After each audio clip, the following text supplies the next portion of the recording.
What's up, everybody? This is Jay Wicker with Small Business Hello. Stand Up, and I got some phenomenal co-hosts with me.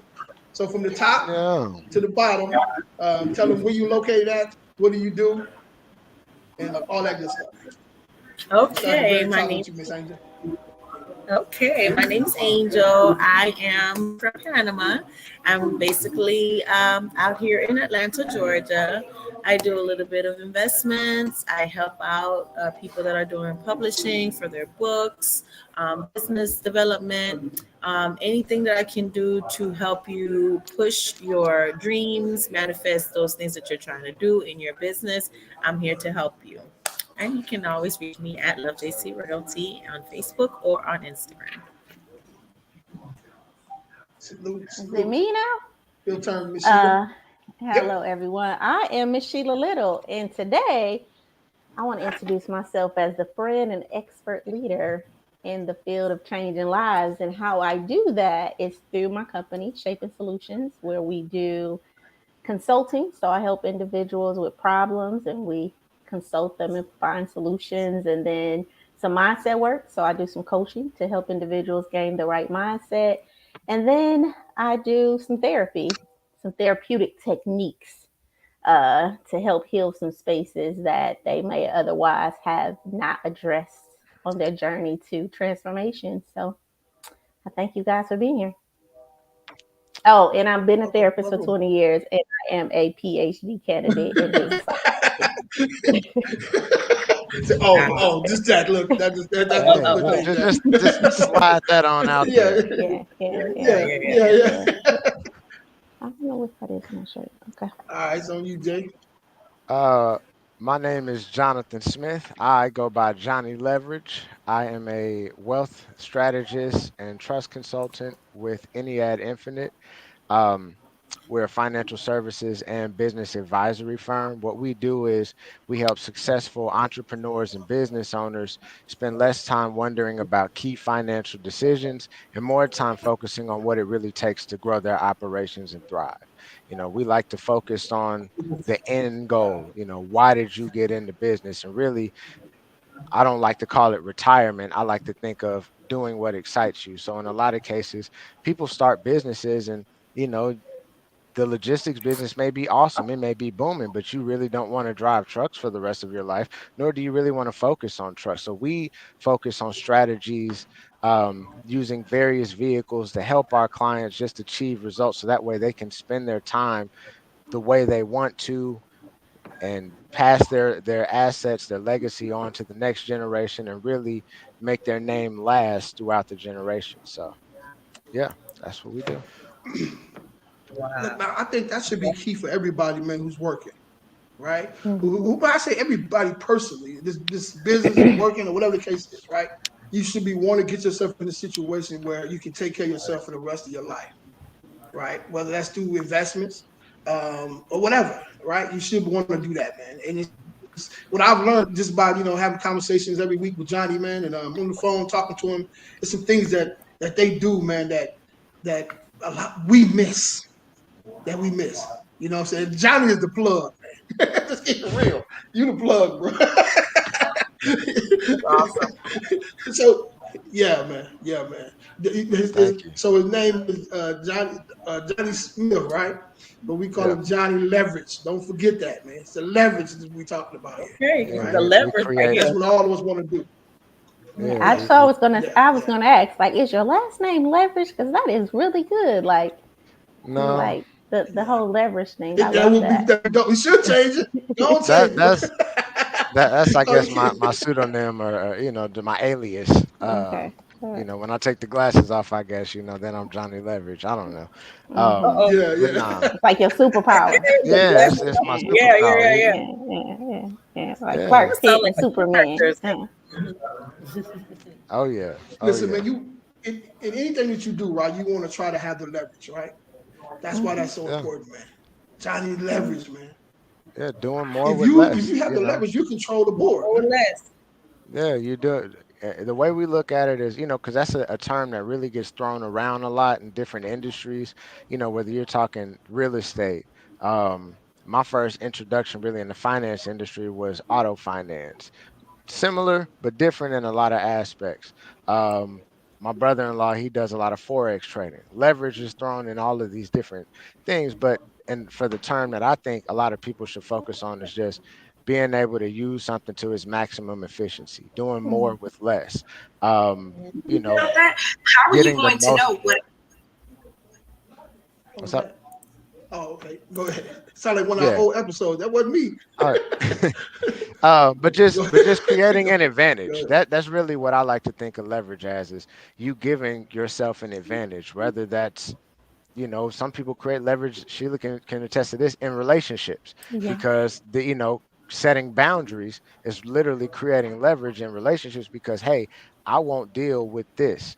And this Hmm. is, once you cross this, and these people live happier lives, they've created leverage in their life. In a lot of cases, so specifically, I started off with like life insurance. And I saw that people do not create leverage with their life insurance policies.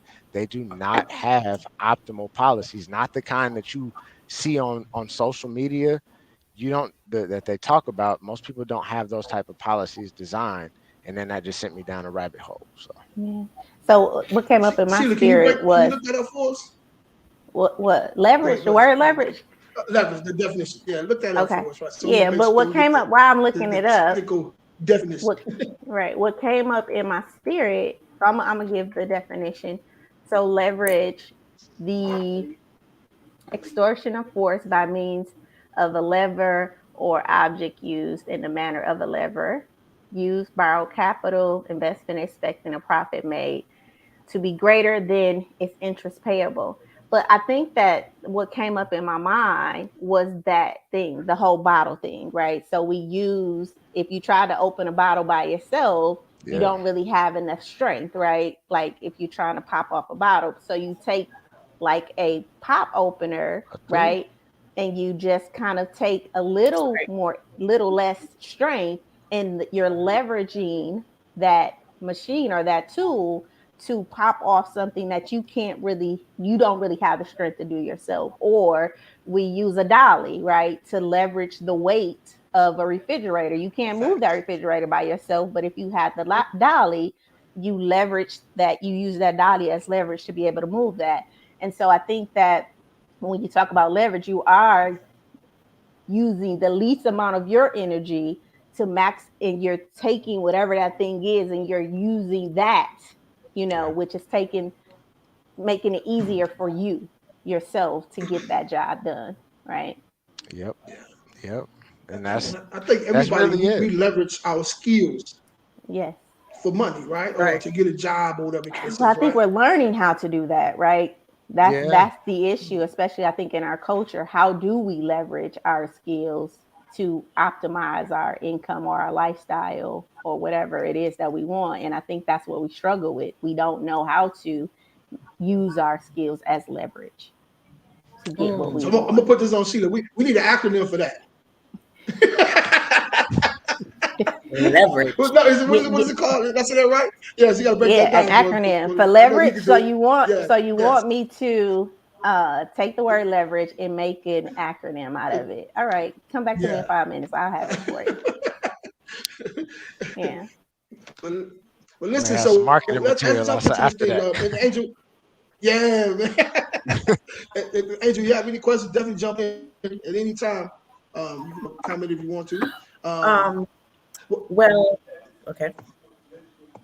This question, well, not necessarily question, but more so, I know you said something about the forex exchange and binary. I want to kind of see exactly what platforms you use for those things. I'm currently using Novatech. I would like to know a little bit more of, your expertise, and have you, what kind of experiences you've had with binary and doing digital investments. Because I believe that in this day and time where we're so connected to digital mining, digital coining, digital monetizations, people are looking to find how can they compress their money, make money off their money, and still live and leverage their life with all the different streams of income that they have coming in to pool common wealth, which we know Okay. as prosperity within life. Okay. Mhm. Um, so me Yeah, personally, I didn't know. So yeah, unpack that I part. I trade forex like on my own. The broker I actually use is KOT Forex, Kings of Transparency. I use their brokerage and I use MetaTrader 4. Um, but I mentioned earlier, so my brother-in-law, his name is Bryce Davis, and I can send you his information. He has a company called Payroll Rebels, and Mm. there he actually teaches people uh, how to trade forex. How to create leverage, and he uses like funded accounts, so he has a specific formula how he utilizes funded accounts to maximize the returns, and some other strategies that involve minimizing risk. So I'll gladly connect you in with him because he's the expert on that. He's actually the person who really taught me how to just trade in my own personal time.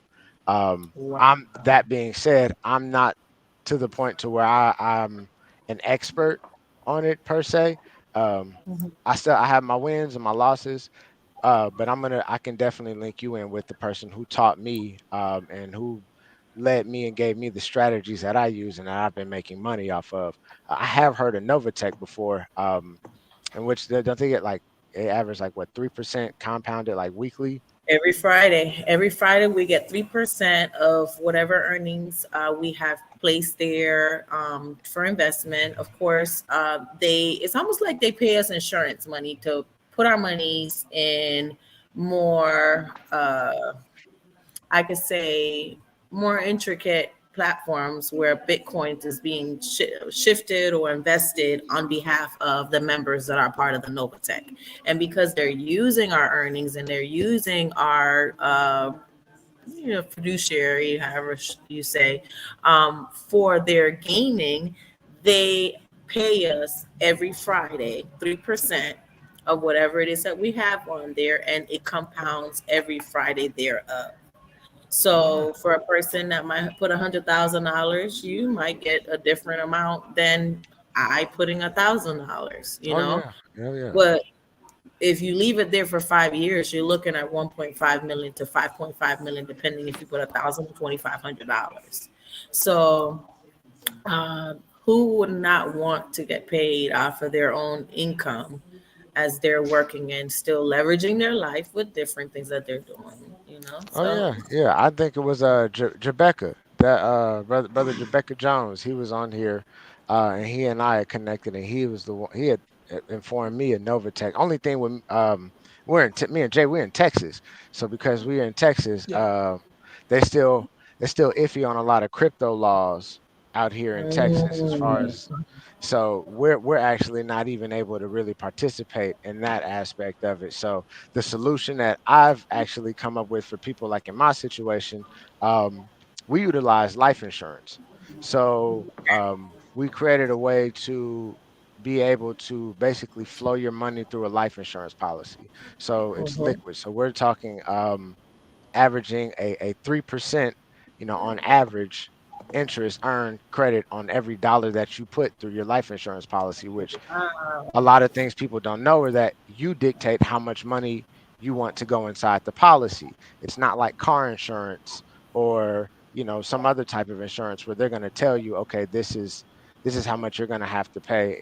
With this situation, you're going to be like, okay, maybe I want to put $20,000 in annually, Mm, or I want to put $200,000 in. You get to dictate that. The only thing that goes along and corresponds with the amount of death benefit, which subsequently equals cost of insurance. So the more money that you have on a death benefit, the more that the insurance company is going to charge for cost of insurance. So we figure out a way to minimize that and allow your money to flow through the policy and create an average, like I said, average. In more recent times, I've seen accounts get credited like 10.5%, um, mm, just going through an insurance Annually. policy. And yeah. Well, no, this isn't Annually. this is so what happens is when IULs is what we use. We'll have like 12 buckets. right? So they'll measure what now is November. So they would have measured Oh, the change in the market from, let's say, the S&P 500 from November of 2021 to November of 2022, which just happened. And whatever that interest differential, if it's positive, you get credited that. If it's below 0%, you don't get it. It's what's called a 0% floor. So it's a way for you to basically put your money in a place where it can grow if the market allows, but then at the same time, if the market has any fluctuations or downturns, your principal is still protected because of these stipulations inside of this insurance contract. So that's one of the things where, like, when we were talking about like creating leverage, this is a way that for a lot of people they can, even for people who, let's say, can't really use credit cards per se, right? There are people who can Mhm. get, get a life insurance policy before they can get a credit card. So this is a way to kind of offset and even create some of those same type of situations that someone would use if they got 3% cash back on a credit card and they paid all their bills using that and took their money from their job and paid it off. So they're just different strategies we can employ that until Greg Abbott or whoever it is out here in Texas gets their act together and lets us participate in some of those 3% weekly gains. Because I'm be honest, I'm salty. I'm salty. yeah. I can't play in that game. I have a question. Wow, So let's 3%. just That's say, crazy. hmm um, I my mixed feelings come like, so living in a state and then having digital property or digital connections. How come it being digital increments of monies? How come the law governs what you do with your money online? Honestly, That's be yeah. that's That's just beyond my bureaucracy. expertise. That's just what's called bureaucracy. And here's the thing. It's not that they can't govern what you do, is that they can govern whether or not Novatech can do business with people inside that have addresses, right? Because when you sign up on that website, you submit your address and they have that in their databases. Okay, we have this many clients in Georgia, this many clients in Milwaukee per se. So they can't have any in Texas, right? On as far as to my knowledge, and that's what Rebecca was telling me when I was looking at signing up, that they just can't operate inside of Texas as far as having an address here. Now, if I had a residence, in Ohio, right, and I lived and I had, I was back and forth, then I could probably, I could participate because I would be. And I'm not saying that that's what I will do or what I won't do or anything. I'm not, but I'm just saying that's what was Yeah, presented to me yeah, in that case. But as of right now, that's not necessarily a viable option. Right, right, right. yeah. But Absolutely, yeah, man. uh, That's deep there, man. Mhm. Oh, what did Jay said? It's based on yeah, the SEC, yeah, because SEC, that's on yeah, the you securities don't want to license to mess with. trade. Yeah, no, you don't play with them. Yeah, we They we don't we play don't we play. don't They play play fair. we don't play with any of those No, sir. those acronyms, those Alphabet boys. alphabet boys. It's the acronym Yeah, stage. yeah, yeah, yeah. So look, we're Yeah, gonna jump right in. Some great questions though. Absolutely. So we're gonna jump right into this thing, man. So we're gonna interview Johnny a little bit, man. So he's mysterious, man. So we're gonna get to know him a little bit. Let me see if I can set this thing up for you, Jay. Give me 1 second here, yeah. bro. Let's go. Let me see here. He said he All right. ready. Yes, sir. Yes, sir. So Awesome. as you guys know, man, this is Johnny Smith, aka Johnny Leverage, man.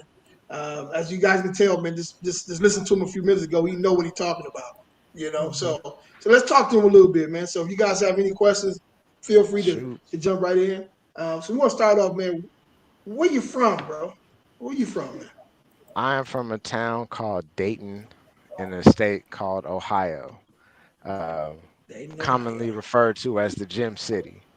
That is where I spent the first 15 years of my life. Why is it called Gym City? Honestly, I don't know. I just What rap crew I mean, came out of Dayton? I don't necessarily know any Mm. rap groups. That was It was that just was more. Flint. That was in Flint. Oh, that Dayton, was Flint. Yeah, Oh, Dayton. Top Okay. Authority, and yeah, Okay. Flint. All Yeah, right. yeah. yeah. All right. As far as I know, I grew up, seeing was it Sugarfoot from the Ohio Players walking up and down Gettysburg. So, Yeah, I grew up yeah. learning about all the bands that that came up and throughout Ohio. Listening to the Isley They Brothers at a influenced, very young age. yeah, man. Here, They influenced California big time too, bro. oh Those bands man, out of Ohio influenced California big time. Yeah, the it's a Chronic. big deal. The Chronic is Yeah, sampled man. by it's mostly bands from Ohio that were sampled. Bootsy Collins. Yeah, You catch Ohio that's a players. lot of that funk, Yes, that sir. funk. You know. Yes, sir. Oh Yeah. yeah, oh yeah, He's at cousin Ohio Lenny, players. Yes, sir. cousin Lenny. The Smith Financial Real Estate Relief Group. That's your cousin Lenny? No, that's Lenny Smith. The wholesaling with Lenny. No, that's not I just him. call. Yeah, it is. That's not him. That's somebody else there, It's bro. not. You Is that sure? him? Unless he I'm changed pretty his sure that is. he must have changed his thing then. Okay, it may be him then. Oh, He changed it on yeah. me, man. Okay. So you from Ohio, man. I know Ohio, man. It's not an easy place to be brought up at, right? So No. what was tell me a little bit about your community, man. Where you come up from? So, for me specifically, my grandparents lived in a place called Jefferson Township, and I live with my mom in an area called Trotwood. But for the most part, um, I say like I was born in '89, so I kind of got to see like the decline in things because in the '90s, like 1990, 91, 92, my people were still working at GM. It was still the malls, I Yeah, remember like in this one mall we had called the Salem Mall. Um, you can tell usually how a community is thriving by, things like the malls in the area. So, I got, me growing up, I got to see the decline and like just the area, and most of it came from people just not having money.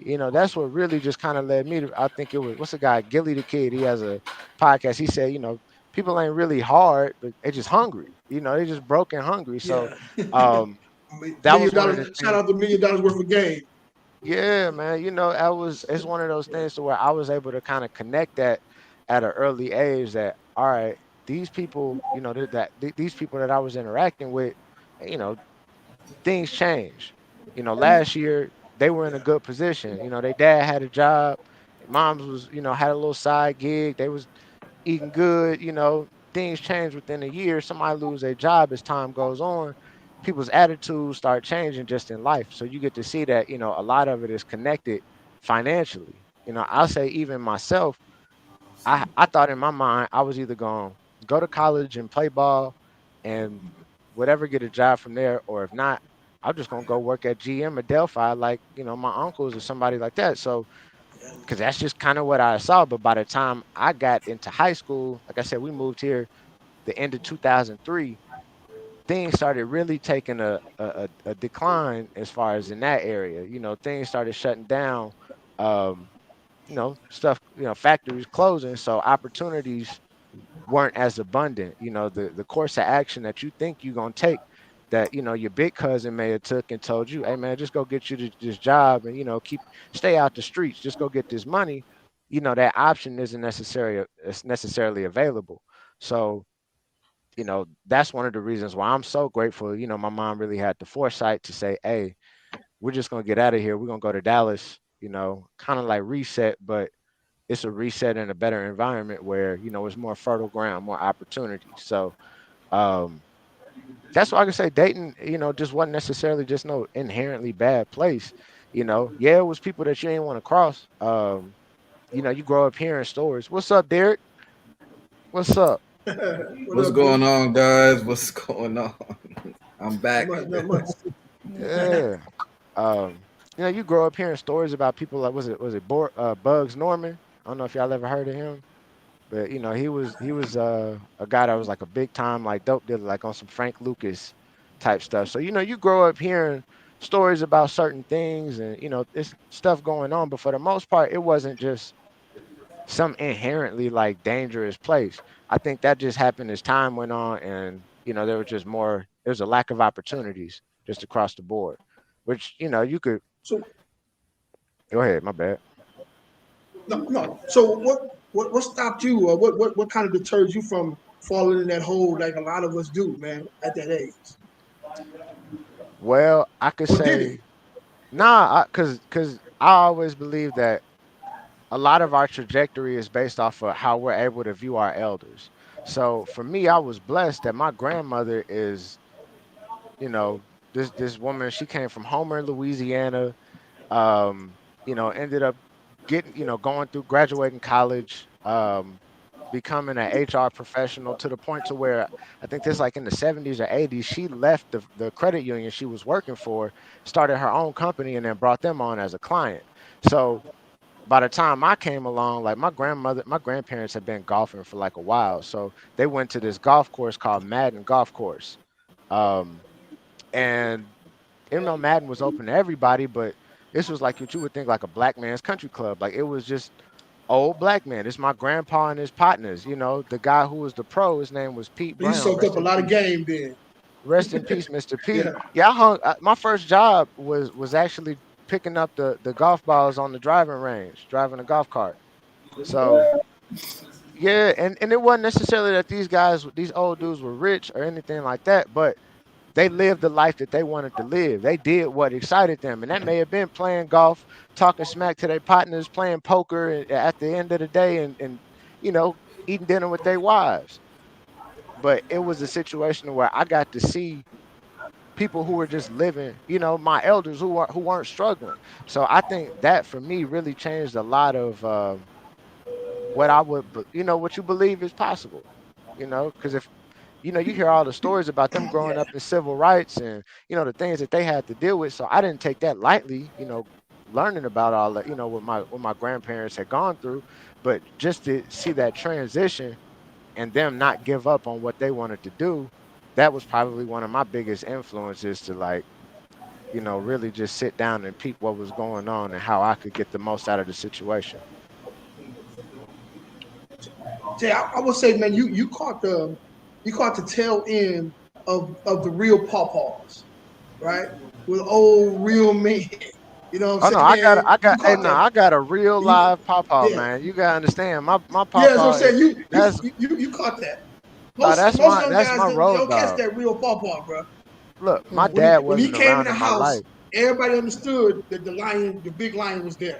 You know what I'm Man, look, saying? Everybody understood my that at my that time. grandpa was the person who taught me how to ride a bike, taught me how to aim a gun, taught me how to use a sight on. He was showing me how to shoot cans in the back of the house with the BB gun. I mean, like, how to cut grass, just to change a tire, just all of that stuff that a lot of times, like young men now, just simple stuff that you walk with you walking with a woman, she walk on the inside of the street.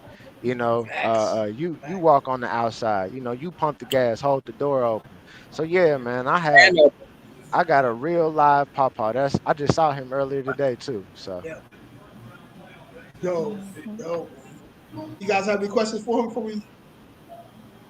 Well, I, What? I have a What? question Okay. because I Okay. hear Go you ahead. talk about, the insurance world a lot and how you transition. But can you tell us about that transition, or what was the thing that made you say, this is what I want to teach, this is what I want to empower the world, or this is the impact that I want to make? Like, when did you make that decision to focus on this particular area? so I didn't necessarily want to actually teach it. I just wanted to be able to learn it for myself. That was my initial goal. Mm-hmm. When they say set smart goals, one of the things that I like to do is make sure that the smart goals that I set, they're internal. So Mhm. if my objective is to learn something, that way I can apply it. There are no external factors that can prohibit me from actually learning it. So it just got to that point to where I started learning it. Really 2014, no, was it 2013, 2014? I started working at Capital One. I worked in auto finance. Shout out to my friend Seisha, one of my homegirls from PV. She had got me the job. Prior to that, I was just an audio engineer. um, I worked live sound events. I did ADR. I did a bunch of different stuff just in the entertainment side of things. But during that period of my life where I was kind of in both worlds and they had collided, um, one, I looked at what were my goals as far as in the entertainment side of things. And a lot of times it's, to get a deal or to get to the situation where you can, have a successful career, which after I learned, from my teacher, his name was Mark Solomon. Um, it's actually the guy that I don't know if y'all remember that song, "All About the Benjamins" with, with Mhm. with P Diddy. So they got Mhm. a remix. It's a Yeah. rock remix where it's a guy playing the guitar. That guy Mark Solomon, my teacher, he's the one that's playing the guitar on that song, and he actually negotiated his own contract. And Mm, one of the things that he had told me was that his dad had told him, which was music is a business just like anything else. And I'm starting to look and say, all right, well, I'm working at a bank. They doing auto loans. And then in the music side of things, people just want to get this deal, which ain't nothing but a loan itself. So we get into this situation where people are making money off of interest, off of lending money. And that got thrown around. And I read a book called The Banker's Code. Derek, I will send you this book because you do insurance. This is something that I think will definitely help you out because it's what changed my life and helped me realize that, oh, it's just a mindset. It's just how you mm, think and how you utilize these products. And as I just started learning it, I'm kind of one of those people to where like I got a big mouth. So if I learn something and I feel like it's helpful to my people, like, mm, hey, did you know such and such? Did you know this? Did you know that? Like I'm just one of those people that even I'm one of them guys where you be like, man, John just talk too much. I know he'd be excited about all this stuff, but and he always talking about business. He always talking about so that's kind of like inherently in my nature. But my goal was never really to just spread it. It was just to the point to where like I got this information, and actually to the most transformative information I got was from a brother from Detroit, Michigan. His name is Rich Dotson. Um, he runs an agency out of Silicon Valley called Thrive Wealth Solutions, and you know the information in the game that they just kind of I didn't have to pay for this information. I had to, sign a non-disclosure agreement to not try to, reproduce it in any capacity of that. But like I'm getting information that like I know people that have been in the insurance industry for decades and they don't have it. And it's mm, just because I had been able to connect with the right people and the right, I'm able to sit in the right rooms and have the right conversations with people. And I'm getting this information that I know from working at an insurance company. I worked at this company called National Life Group. I was on the sales desk. So, um, basically when agents wanted illustrations ran, they had questions about products. I'm talking to agents across the nation. And like I said, that was just my job. But then when you start realizing like, yo, there's a huge gap in what people should know and what they do know.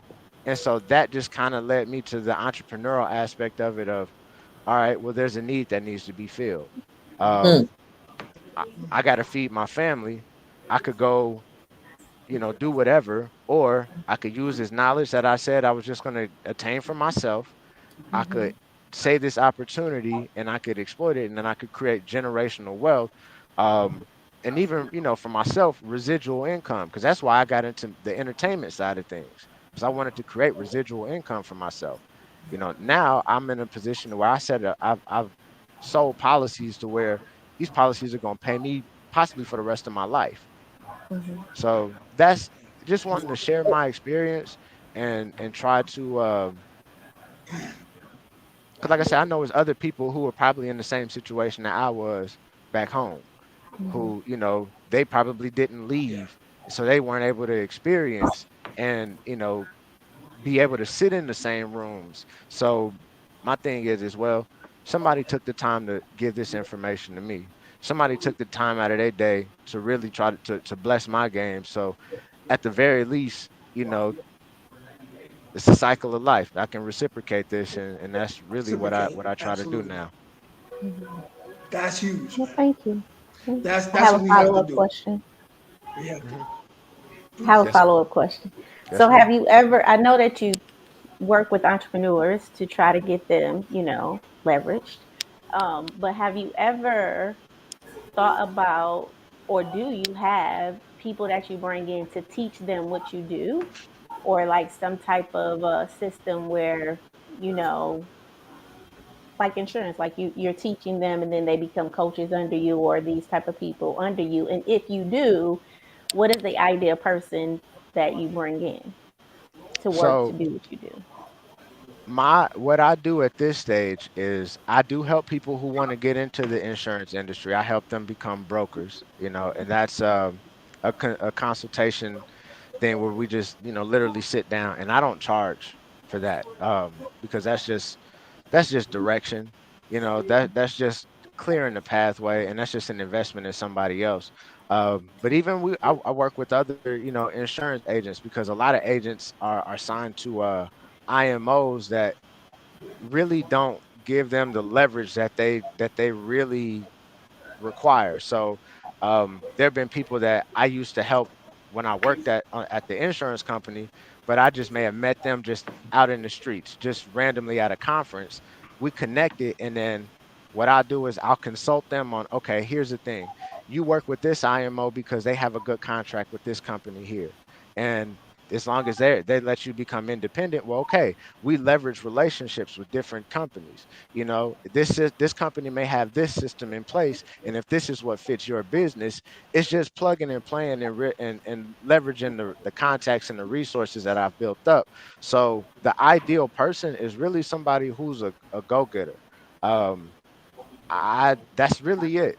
You just have to be a lifelong learner. There's no really nothing. Nobody is predisposed to really just know any of this stuff more than anybody else. Yeah. It's just a situation of you have to be able to, I think, spot a personal advantage for yourself, because that's what really helped me. Was I was like, I went into it thinking of, how am I going to apply this to my family? How am I going to make this benefit me? So I have a more positive bias towards it. And I think that if people take that approach with really whatever it is they learn, um, I found out recently I'm good at math. I'm really good at algebra. But when I think back to my teacher in school, she never painted it to show me, what a return I was going to get on investing in a specific stock, or, how I could calculate, the charges inside of an insurance policy, so that way I could do some adjusting and configuration, so that way I could get the most out of it. So I think just somebody who's a lifelong learner and can really incentivize things for themselves. Those are the people that really thrive, and I personally have seen do the best. Mm, great question. Great question. Great answer too. Yeah, thank you. Anybody else have a question for him? Yeah. But that's something I say definitely, man. Continue to do, man. Putting those pebbles, man, in front of people, man, especially us, man, because we need them. Don't even like when I was coming up, I didn't even know that it was possible. Stuff like that was even possible, man. You know what I'm saying? I'm thinking I didn't graduate school, so this all I have is the block, right? So I'm gonna hug the block, right? It wasn't until I got out of my environment, man, and came to Dallas, and I'm looking, I see young people look just like me who are shaking and moving out here, who have the big home, who have the big car. I'm like, man, we out there playing basketball together, and I'm like, man, what you do? You know what I'm saying? Oh, I do this. I'm like, wow, this so it's possible. You know what I'm saying? Because most of us, a lot of us don't even think it's even possible. I'm gonna So tell yeah, man, you that's one of the huge, man. one of the biggest. What's up, Miss Sheila?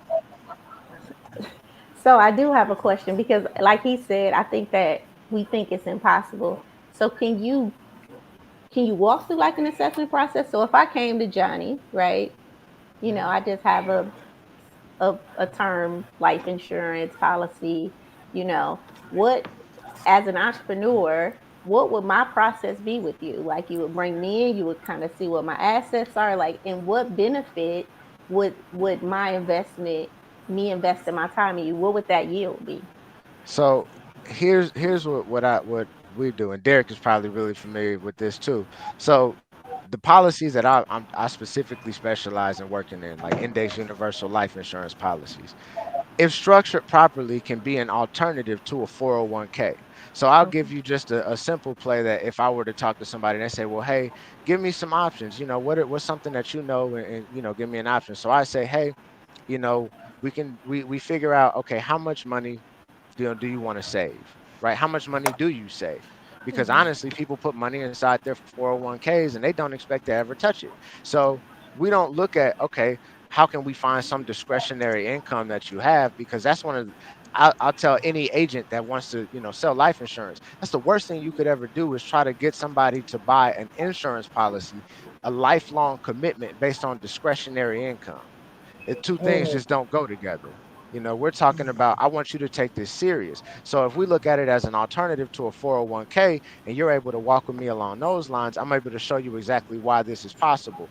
So in that process, okay, you'll go along. So I'll show you that, okay, if we set up this policy, we can use what's called a lifetime income benefit rider. Various companies offer this. A life insurance policy is a contract. It's an aleatory, unilateral contract. And all that means is that the insurance company, they're the only people the only party in this agreement with a legally enforceable promise. They have to pay. If you hold up your end and pay the premiums, they have to pay a death benefit. They have to pay a death benefit even if you've only been paying for 3 years and you may have only paid a total of 30,000 premium, but the death benefit is 200,000. Just not specific numbers, but Right, right. they're held to that. So we want to use this contract to create leverage for ourselves. So in this case, we use what's called a lifetime income disability rider. And that's something when I worked at National Life Group, that was an option that they offered. So we'd be able to show in the illustration, these are predictions, um, if we put in this much money for this period of time based on how you're choosing to save, then we can get an estimate of how much you will be able to receive in income for life. And this is a contractual benefit inside of an insurance contract. Mhm. Most of the reason why people get 401ks is so that way they can get tax advantage money for the rest of their lives. But the truth of the matter is that it's the money inside of that 401k, it's that tax. Just look at it as it's already the IRS's. No matter how much money accrues in there, that's the IRS's money. But Mhm. what we're talking about here, the IRS can't touch it thanks to the provisions in the tax code. So now you're able to get a stream of income that you don't have to pay income taxes on. Mhm. And it's contractually agreed for you to get this for the rest of your life, still with the minimum amount of cash value and a minimum death benefit per the contract. So if I'm able to show somebody how that looks, well, then it becomes a different scenario because, yeah, and you can have more than one insurance contract. You got more than one insurance policy. I teach people how they can literally, we call it cascading. So you could have two insurance policies, and you could have one. You could have how many kids you have, Sheila? 3. Three. So you have two for yourself, one for just you, one for that's just for your business, and then three, and then one for each of your kids. We show people how you could take the premium from one policy, loan that out, pay the premium for your other policy, and then subsequently pay the premiums for your three kids, Mhm. leveraging that same dollar Mhm. multiple times. So if you're able to create a retirement plan, but we were gonna get insurance anyway. But you mean to tell me I could turn it into, basically a Swiss Army knife that could, take care of my retirement. In Mhm. addition, I could show people how you could structure a life insurance policy that it gives you 100% disability income. Mhm. So if between now and age 65 something happens to you and you can't pay your insurance policy, we can structure it so that way the insurance company will pay that premium for you. And the way we structure it, you're going to be taking a loan out of it regardless. Mhm. So that being said, if something happens and you can't work, insurance company pays your premium, you take a loan, tax free. Sounds like tax free retirement income. So when Mhm. we show these type of options to, you know, to people who run small businesses, and it's based off of, like I said, what do you want to do, Right. right? What numbers work for you, and then we get to looking at assets and seeing, okay, well, what can be reallocated, because we don't want to, try to pull money out of thin air. If you have more money coming in, and okay, we want to strategically, allocated into an insurance policy, and then subsequently into, let's say, like Miss Angel was talking about earlier, Novatech, right? Mhm. These are the options that we're able to kind of show people that they could do, even in the sense of, let's say you grow and you get bigger and you have a secretary, you have a chief, intelligence officer, you have whoever it is that you want to keep this talent. We'll show you how to create, defined contribution plans, try to create structured life insurance policies. So that way, the money that ends up becoming your employee's retirement, if we structure it properly, it ends up being no money out of your pocket by utilizing this insurance policy. Mhm. So when we sit down and we discuss those problems based off of whatever stage that somebody is at, some people are just getting started. Some people are, hey, I've been working this thing for a while. I'm looking for an exit strategy. I only want to work this a few more years. We just base it on where somebody is in their business and what their goals are. And from that point, we're able to figure out, okay, what concept are we going to use? Mhm. There may be a situation where we have to include the trust aspect of it, because in that situation it may be someone who um, they may want to franchise their business, and they may be wanting to use that intellectual property that is, their business, and maybe want to have it incentivized through taxes. Well, then we want to create a specialized trust that owns that intellectual property and then leases that out, and then the payments that come in don't create taxable events. So it's just based off of where somebody is in their journey, Mhm. um, and really what their goals are, because that's probably the biggest thing that I tell somebody, that it's the only way I couldn't help you. The only way I can't help you is if you don't know what you want. Right. But if you know Mm. what you want, And see, that's what we're come. missing. Yeah, I think that is.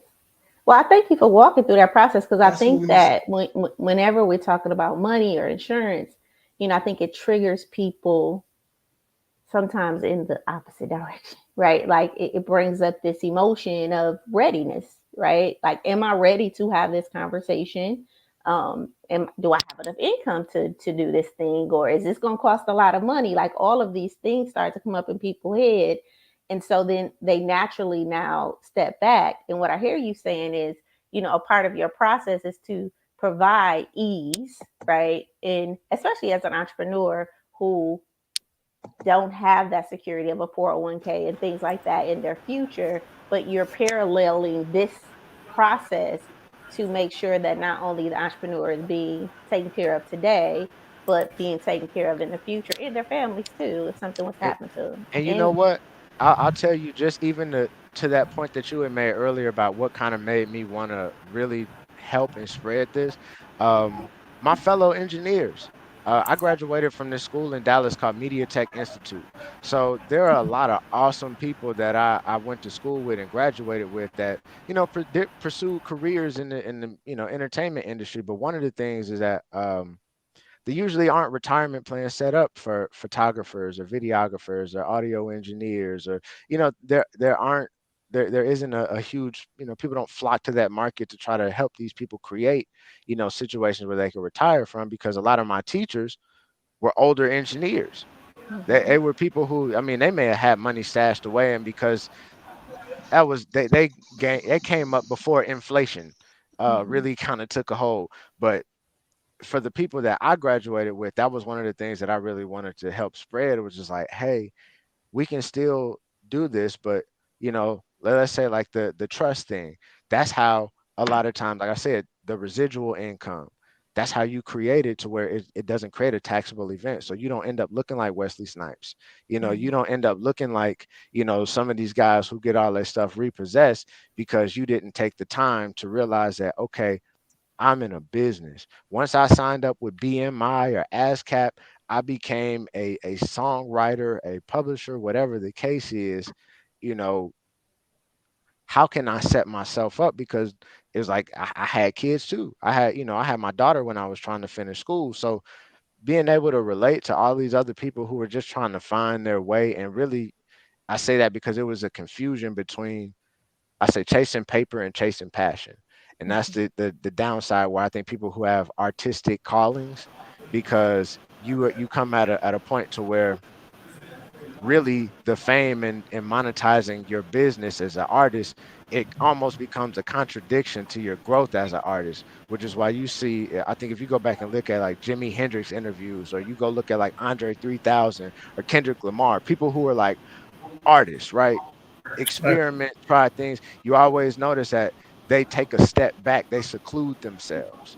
You know, they shield themselves from all the adoration that they get.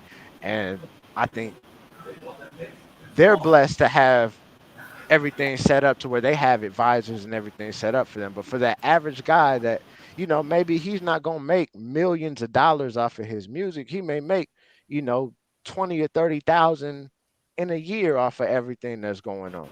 How do you set yourself up to really be able to eat off the fruits of your labor later on in life, so that way you're not, old and trying to figure out what am I going to do? Back to, like I said, how I saw my elders. When I was able to see my elders living life how they wanted to, how do I create that for myself in the circumstances that me and my peers and, the current surroundings are given? Mhm. So I have a follow up to that, because so that means that I don't have to, because the average person income I think is around 50,000, right?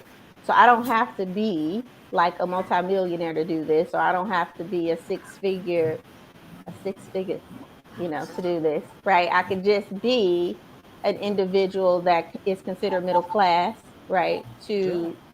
To invest in this process, because I also think that that could be a stumbling block too, where people feel like, oh, I gotta be a six-figure person, or I gotta have this. So what I hear you saying is that no, you don't have to have.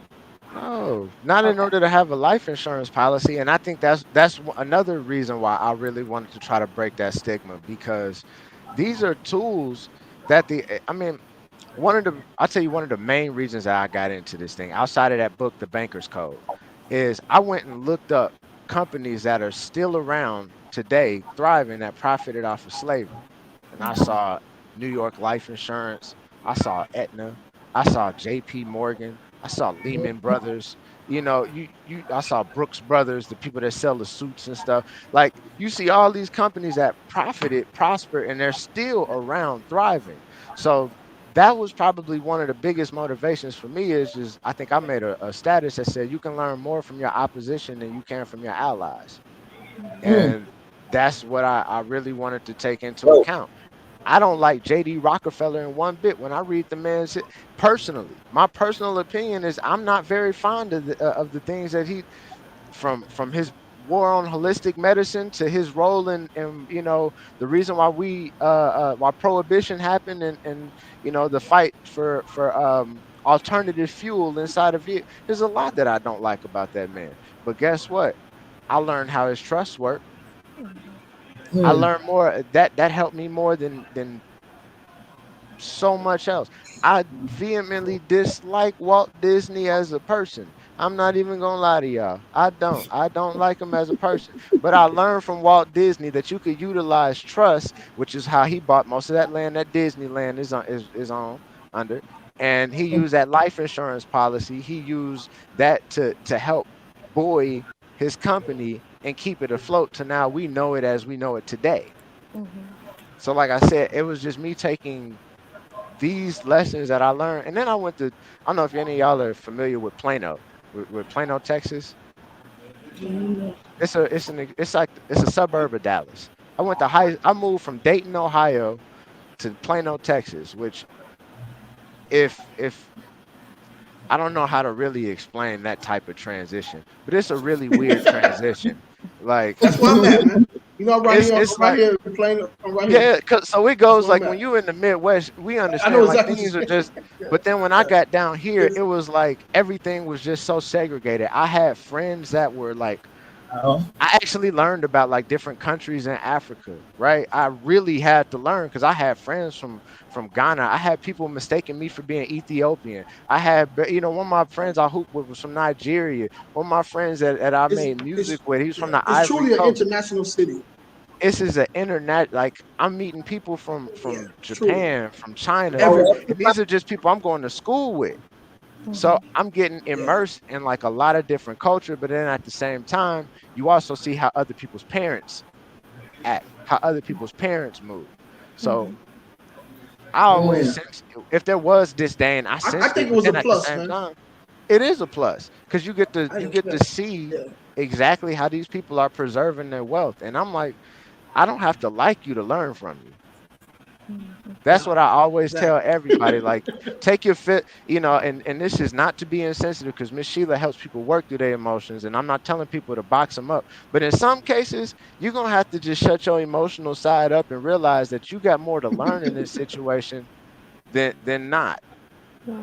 And And that's I a, think that's why I call it managing your emotions, right? How do you stay anchored, right? So it's not about yeah, like releasing them, it's just about managing them because they're going to come up, as we progress through life, and especially when we're changing mindsets and shifting cultures and yeah, perspective and learning different things, right? So that's it. yeah. Mm. Yeah, that change Yeah, is awesome. that's one thing I learned too as well, man. It's like, coming from where we come from, and you used to be around a certain, I say, type of people, right? Or I'll just say black people, where I'm from. Yeah, But here, it yeah, you was. definitely it's a gumbo of people, man. You I'm see gonna tell you see you. some like, wow, man, like, okay, where you from? People look just like you, but they got heavy accents. They from somebody. I'm like, bro, I could have swore I knew you from my hometown, bro. You know what I'm saying? So it's like that. But it's cool. That's I love it, real. man. I love it, man. You go to the nearest shop or whatever, sit down with your laptop. You just never know the conversation that you can have a whole conversation growing up and with people would never probably even talked to before. You're never I've gonna met see again. You know what I'm I've saying? met So Right.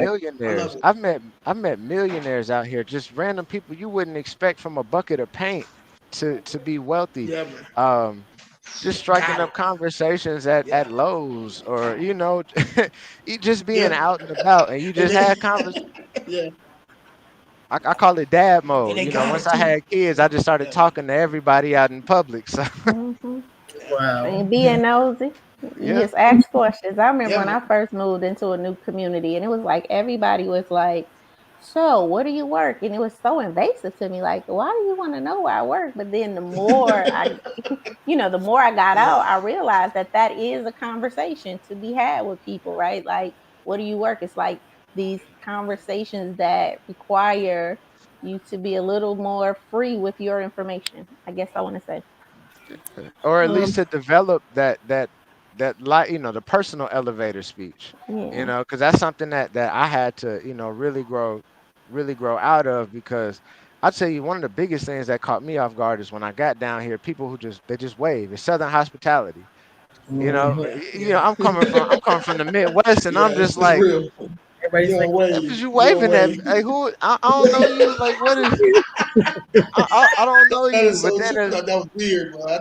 yeah, but you just be I thought driving that was down the weird. street and it's just whether it Like, don't do I matter know him? whether it could be they be white, black, whoever the case. It's Southern hospitality. People just wave, and so after a while, I just was like, "Hey, when in Rome." And then I'm not even gonna lie, it just Do what kind you of want helped to me do, just, bro. hey, you I think flourish. for society, we are so used to having relatory conversations with people.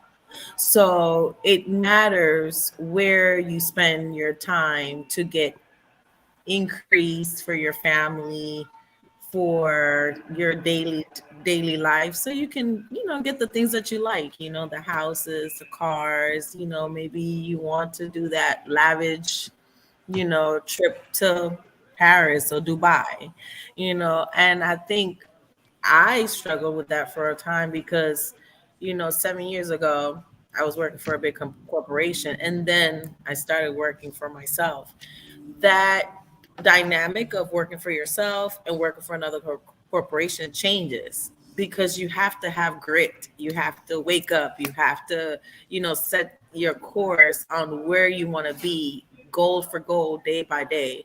Some days you have high and lows, but when you're working for someone, you have to roll out of bed, get there, get your money. It takes a part on you.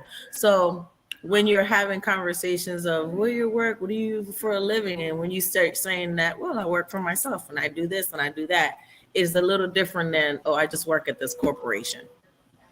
You Yeah, know, I mean, yeah, it definitely is. At the end of the day, I think the biggest part is not finding your identity in whatever it is that you're doing.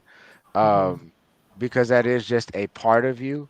One of the things that shout out to Danielle that I'm even big on is I let people know how much of an anime nerd I am. I That's just something that I'm into. I like sports. I like anime. Like there's a bunch of different facets. So I think that the unfortunate thing in our capitalistic consume based society is that people find identity in whatever it is that they do to earn money.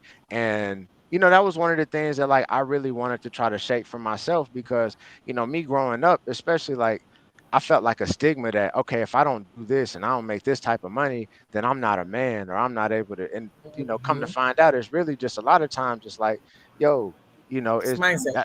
shout out to my papa. Shout out to my papa, my Mhm. grandparents. My grandma's always been a working woman, but then there was times when my grandpa was the breadwinner, and that kind of had changed throughout life. But what never changed is that he washed clothes, she washed clothes. He cooked, she cooked. He did dishes, she did dishes. You know what I'm saying? Of course, he made that, cleaned out the gutters and cut the grass or whatever. It was just different things. But so it's like once you learn to find your identity just in who you are, Mhm. then those conversations become a lot easier, because then it's like, oh, well, this is what I do here, and then you got layers. So the more that you get to know somebody, well, you may not have known this, but I also do this as well. What? And then you build more connections as life goes. But I think that's really the hugest part that, like, and I even tell my clients this: don't get tied up, because at the end of the day, my goal with them is to get you to the point where you're doing what excites you. What most people call retirement, but it's doing what excites you. And you have no idea, and a lot of times, what that looks like right now. That may look like you being the kooky old man with a whole bunch of land that really Mhm. don't mess with building stuff on your land. It looks so different for so many people. So it's like, if you tie yourself down to one thing, which is, I'm an accountant here, Yes. I'm a lot. That's why I really don't even like telling people what it is I do. I like helping people with finances. Yeah. I like helping people with money. I'm your money man. I think you make a great But point, Johnny, with the whole identity thing. Um, because I do feel like it's something about people who attach ourselves to places, to things, and get and garnish our worth off of that. And I think that's Social currency. one of the things that one of the mindset shifts that when you work for corporate, especially if it's like a Fortune 500 company and you're used to saying, I work for this, and their company gives you an appraisal, right? Like, because you work for this company, people tend to want to be around you or network with you or contact you. And so when I transitioned over, that happened to me. But the second thing you said, which was even more powerful, and this is more on just kind of male female dynamics. I think that even as women, we have to start talking about more of our interests, right? Like, and not so much like a resume, right? And when you start to build these personal relationships, I think that's where you find your worth and your currency. And then that equity in those personal relationships is then what translates into your capital or connections or things like that. And when I'm working with women, a lot of times like on dating apps, and they want to see put like I'm a CEO, and and they're leading like they're doing an interview, and I'm like, why don't you put your interests out there, like you like anime, or you like you know uh R&B music, or you like to dance, right? Because now you're talking to a person, right, who also may have that interest, and in that interest now there's something that brings you together. And even when you're networking, I think when we go out to networking events, it's like, oh, I own my own business. And then it's like this part where you just kind of what else do I say? But if you can talk about you in a way where you're a person and you have interests and you're doing things, you will see that conversation grow. And now the person who actually has leverage is maybe more interested in you, right? To even Mhm. say, oh, okay, so you like anime, my kids like anime or whatever. Now, where do you work, right? Because now you've drawn them in through a part that makes us human, and I think we forget that, you Yeah. know that's a part of your entrepreneur journey, to have interest as an individual, because people want to know you, not always what you do. Oh yeah, I the would. grind Yeah. is consuming, and I think it's a struggle to make sure that it doesn't consume you. I even have to take some days where like I just tell myself I'm not finna do anything when it comes to finding. I'm not finna read nothing with it. Now, if it's a client calls, they got a problem, something along that's business that's in order, and I need that's cool. But there's some days where I'll do that. I don't want to look at any illustrations. I don't want to crunch no numbers, no spreadsheets. I'll respond to the Yeah. emails because Yeah. it's proper correspondence. But past that, everybody has to take time, especially entrepreneurs and people who run businesses because it's a taxing thing. Um, It is, yeah, man. to find like go ahead. Yeah. My bad, man. Go ahead. No, I well, think that I was mean, in that video, a right? lot of times, a You said lot of what? times, we as entrepreneurs, a lot of times we love what we do, right? And we don't look. A lot of times, you don't look at it as actual work, right? But it is work. When you're running your mind, it's work. You know what I'm saying? And that's been my issue for a long time, and I don't know how to turn it off, right? For the last couple of weeks or whatever, because I actually kind of really shut it down. Mm-hmm. I had to shut it down, and I'm telling you, I feel a whole lot better, man. You know what I'm saying? So I advise you guys when you guys are out there looking to be an entrepreneur, man, take some time, listen to your body, and detach from this. Mm-hmm. You know what I'm saying? Shut it down, man. You gotta do it. That's the issue, Mm-hmm. man. That's the issue for me, man. My wife been telling me, hey, either shut it down or it'll shut you down. Yeah. You know what I'm saying? So Well, it's Jay, I true. had You sent that gotta do it, video man. to you. I sent that video to you about the Jew. It was a Jew, and he had like the 10 Yes, things that yes. make Yeah, Jew successful as businessmen, and that was one. One day it's like we just don't do work, right? We don't think about work. We don't talk about work. We just take one day off to reboot yeah. for the 6 days. And I think that as people who have been, drilled in that it's the hustle and grind, hustle and grind, hustle and grind, stay up, no sleep, no rest. If you know, it's like to switch to this space of, oh no, I do need to take one day of rest a week, right? To reboot, to reform, to reshape, to renew. That's a different way of thinking, and it's so far out of the way that we've been trained and conditioned to think, Let me as can workers, as professionals, and definitely as an entrepreneur, let me build on that. So Chick-fil-A, right? We all assume that Chick-fil-A closes on Sunday for religious reasons, right? That's not the case at all. There's a book I advise every entrepreneur to read. Every it's called 3 Feet from Gold. It's one of the books on the Napoleon Hill Foundation is by Sharon Lecter and Greg Reed. And in it, Greg Reed, one of the guy who writes the book, he speaks on meeting Truett Cathy, the founder of Chick-fil-A. And Truett Cathy mentioned in the interview in the book that they gave that Sunday just so that way the employees could have, like you said, that day off because that's something that's such as uncommon, especially in the fast food industry, right? You go to McDonald's 7 days out the week, you go to Wendy's 7 days out the week, you can go to Golden Chick 7 days out the week. You can't go to Chick-fil-A. So that was something that you know he stated that he implemented just so that way it gave back to the people that were his employees, giving those scholarships and things away. But like when I read that, it was just so impactful. It was like, man, we all assume, right? Even on the conditioning part, so many people assume and make jokes. Oh yeah, that's God's chicken, that's Jesus chicken, right?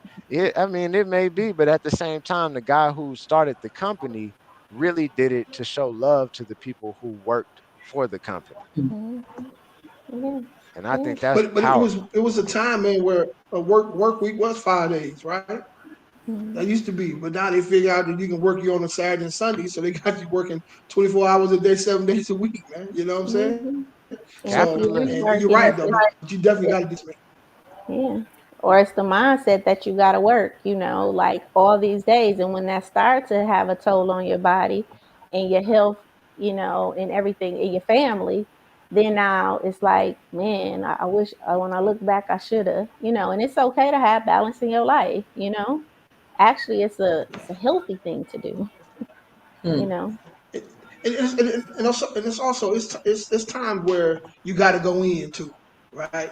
You gotta go hard, man. You things got to get taken care of, whatever the case is. But you got to have time for play as well. Yeah. Simple as But I that. think You that's know more what I'm about saying? focus Some days and you might not have no sleep for a couple hours that day. Say it right. again. I said, I think that's more about focus, right? And this is where Johnny said about being goal oriented and having clarity. And when you don't have clarity, seeking out help and assistance to get you that clarity, because the more clear you are, then the more efficient and effective you can be. You know, a lot of times we procrastinate and we are held up in our behaviors or what we have to do is because we don't have the clarity on what to move, and we can be very indecisive when it comes to making decisions and things like that, which is all emotional things. Um, and as soon as you get clarity, though, if you know the things that you're clear on, you can execute them, right? Right. Pretty quickly, unless you build habits that don't You're allow right. you to execute, you know. But the reality of it is life is about getting clarity, you know. And Yeah. then sometimes until you have that clarity, you just got to do that thing that needs to be done right now and not even think about the future. I know my mentor told me, you know, I can get from Michigan to California in the fog because I just need to know the next thing to do. And a lot of times we get stuck because we're at step 10. Like, what's the 10th thing I need to do? And you don't need to know the 10th thing. You just need to know the next thing and be clear about that. And just to piggyback. I believe that it's cool, and I think it depends on who you are. Because I'm unfortunately somebody who starts working backwards. Hmm. So like I use when got into insurance, like that book I mentioned, The Banker's Code. That book was talking about how people who are in private lending, right, the stuff that Brother Jarrell that's on here every now and then, um, how banks actually utilize money inside a life insurance policy. This whole and use qualified retirement plans, loan it out, create arbitrage, create a spread off the money, and increase the velocity of the money. I started off on something so next level that by the time I actually got, and I'm saying because I know exactly what you mean. I think the key is for some people is just tuck it away, right? It's hard for I think a lot of people to take that information and realize like it's a blessing that you know what step 10 is, because it's a lot of people who on step 9 who don't even realize that that step even exists. But I think it's like rather than getting yourself so caught up in you knowing that, tuck it away, because for some people who I work with, like on the trust thing, there's some real estate guys who like they not there. They deals ain't got to that point yet. And Jay, that climb that it takes from people hopping into wholesaling and getting to the point to where, hey, your tax bill right now doesn't make sense for you to spend 30 grand, to get this whatever entity set up, because you're not even making that much. But the fact is life is chess to a degree, and the more control or the way you're able to manage yourself, you're able to be like, all right, well, this is important. It may not be the most important thing right now, but let me file this away, because a human brain is a beautiful thing. Once you see something, something will click. Something will be like, hold on, wait a minute. I remember I talked to that one guy and then the situation is applicable.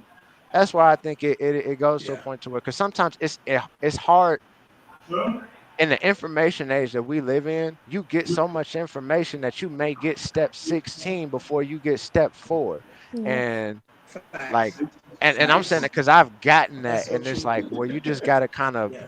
file it away and realize that, okay, I got a piece of the puzzle right now. This ain't Hmm. the whole puzzle, Yeah. but it's just that piece, or this corner piece or whatever it is, and file that away, so that way when it's time to use it, you It's gonna got be that valuable. tool there. It'll be valuable down the line. Yeah, Yeah. it's definitely pieces. That's You why it's important you collecting to talk to pieces to the different people, man. puzzle. Yeah. Mhm. Yeah. Yeah. You're definitely It's collecting important to pieces talk to to the different people, puzzle. man.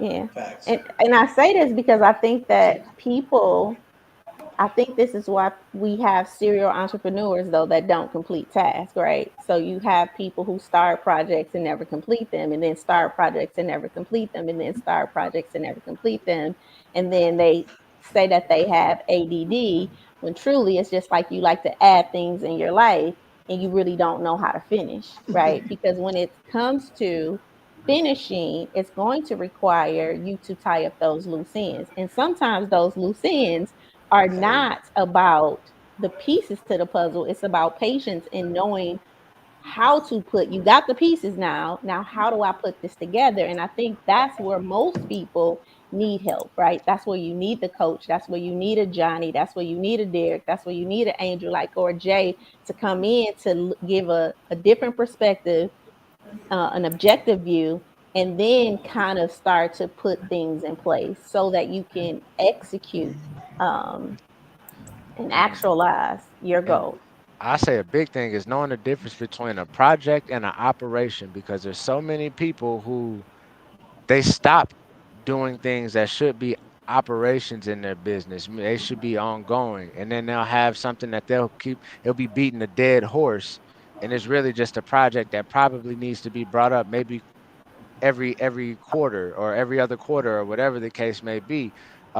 But just even knowing that inside your business, you're right. Being able to sit down and talk to somebody objectively who has that bird's eye view, that can really be the game changer. My dog lifts her head up like, "Er?" But everybody, man, who's ever done anything in life, man, who has that second set of eyes, right? They have people, they have mentors and things of that nature to help them get them to that next level, helping them work through some different things that they may be dealing with or whatever the case is, man. So it's really important. So how much more so will it be for us, right?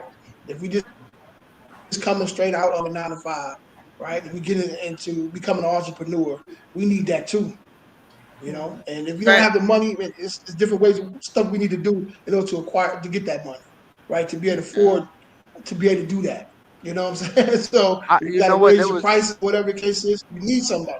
There was something I want. It But was on my heart that I wanted to say, and I mean this to everybody that sees this, because there's a confusion on shortcuts.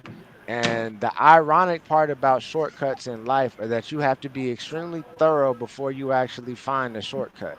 And it's crazy because we want to find the shortcut to shorten the journey, but like we all know our childhood neighborhoods, right? Where you grew up in, you played hide and seek till the street light came on. You knew that area and you knew how to get to somebody's house through whatever alley or back whatever way. You knew that, but you didn't know that until it was years of you actually playing and finding out from your big brother, your or whoever it is. Hey, you can cut back there. You can, there's some woods back there. So I think that's like a huge thing when it comes to like life. Because I tell you, like for me, you know, dealing with, let's say, like with the insurance stuff, right? Because that's my specialty. Um, I had to do a lot of scouring before I found, okay, this is how they're able to make this happen, and you're able to cut through this system. So don't be afraid to do the hard work. That's the biggest thing, is don't be afraid to learn. Don't down your own capacity. You are capable of more things than you realize. But it's not until you sit down and you realize, like, all right, let me put my mind to it. And if you do so, then you'll discover the ways on how you can create that shortcut, how you can create that incentive or whatever loophole, whatever synonym it is that applies to the situation. Um, but I think for every entrepreneur, every person who wants to start a business, every person who wants to invest, um, real estate, that's another one. People, you can spend a day digging through books and you can know more than a lot of real estate gurus if you spend a day just dedicated digging through books and just applying strictly to what it is that you do. Of course, that takes some work, and that takes you yeah, scanning through table of contents and seeing what applies to what it is you're trying to do.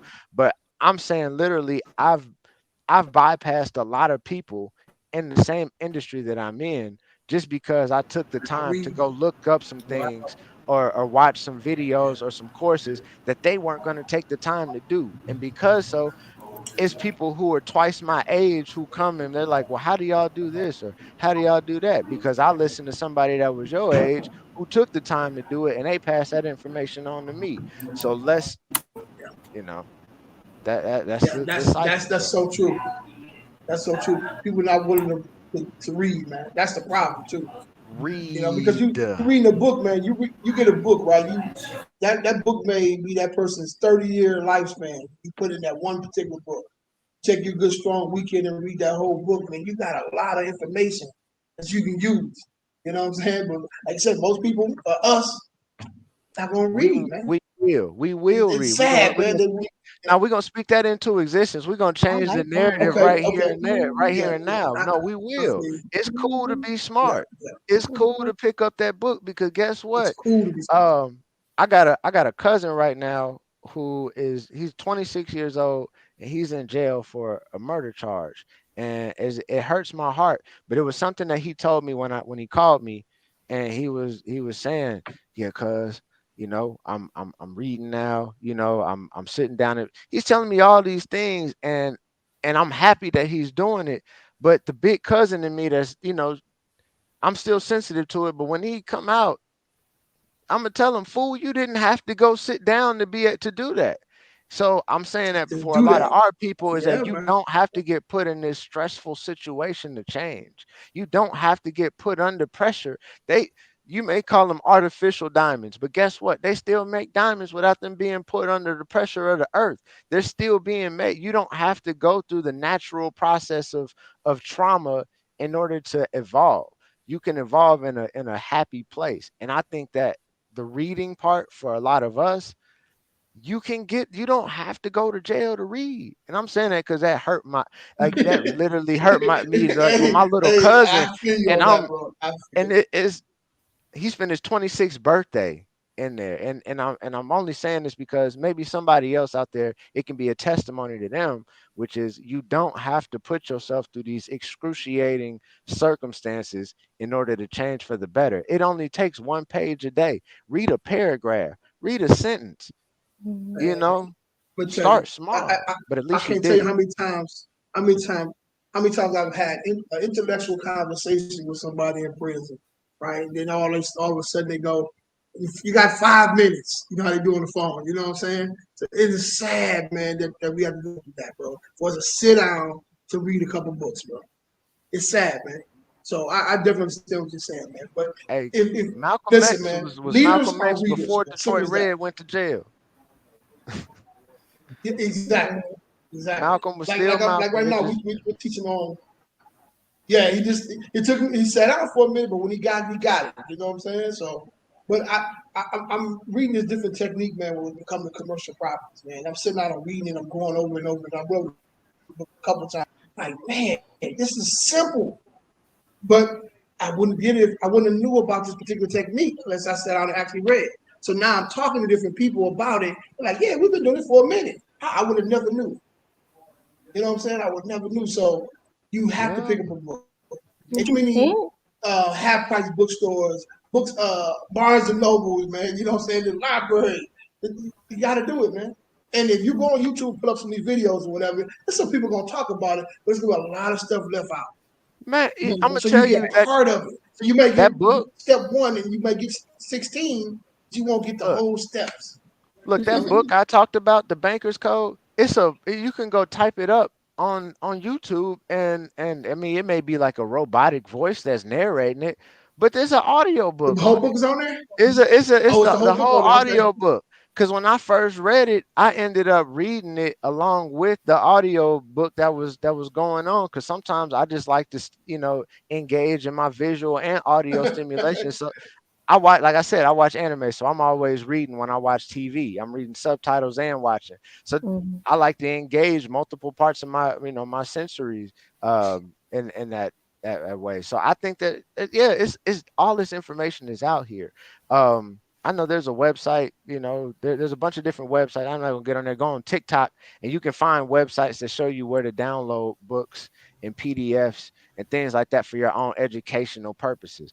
Mhm. Um, you know, we live in the age where all of this information is literally at your fingertips, but it's all in if you choose to just find it, type in. We all got computers in our that we walk around with in our pockets.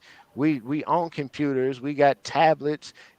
I my Everything. son was playing our Nintendo Switch. It's YouTube on the Nintendo Switch, on the PlayStation, on everything. The DVD player got a thing for you to go on YouTube and stuff. Now, like there's so many different ways that you can access mediums that you can access information. So there's no excuse, Audio which is books, like you said, audio books, man. We're in the car. How many in the car, man? Just put your headphones set in or whatever you're gonna do and sit back and listen. Like my Yeah. boy Zig Zig would say, man, it's a rolling university. Your Mhm. car should be a rolling university. It should So be. And that's what I say when I tell people say they don't have time to read, or I'm like, it's so many ways that you can listen to or get information, when you in your car, or, while you're cleaning up your house, you can have it in the background because you have a reticular activation system that's always on, that's listening, right? And I heard a person say, and I want to say it was Eric Thomas, like, I would rather you read one page 100 times than 100 pages once, right? Because it's not just about reading it too. It's about taking that information in and learning how to transmute that information and activate it for yourself. And a lot of times when we first read information, it's foreign. And so you got to go reread it and reread it again. And so it's okay if you got one book at home that you read already, pick it up and read it again. Especially if you got through it, that means I, that's content that I, you enjoyed because you got Hey, through the book. Now pick it up and read it but again. it And I help you too. guarantee you, yeah, Yeah, that you're going to hear something different, see something different, or experience that book differently each time you pick it up, just because that's just how the mind works, right? It's only going to absorb so much of the information, but as soon as you make yourself like knowledgeable of it, now it can take it in. I know I read that book, what is it, Get Rich, not, I want to say Get Rich or Die Trying, but I think that's a song. no, um that's an no, but album. that's 50 that's an Cent. album. Get Richard. But what's You the got a other book. one? I got that book too. Get Richard Die Trying.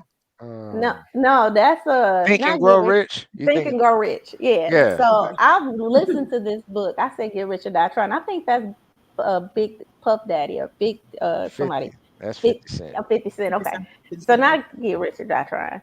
That's a mhm. song. But Think and Grow Rich.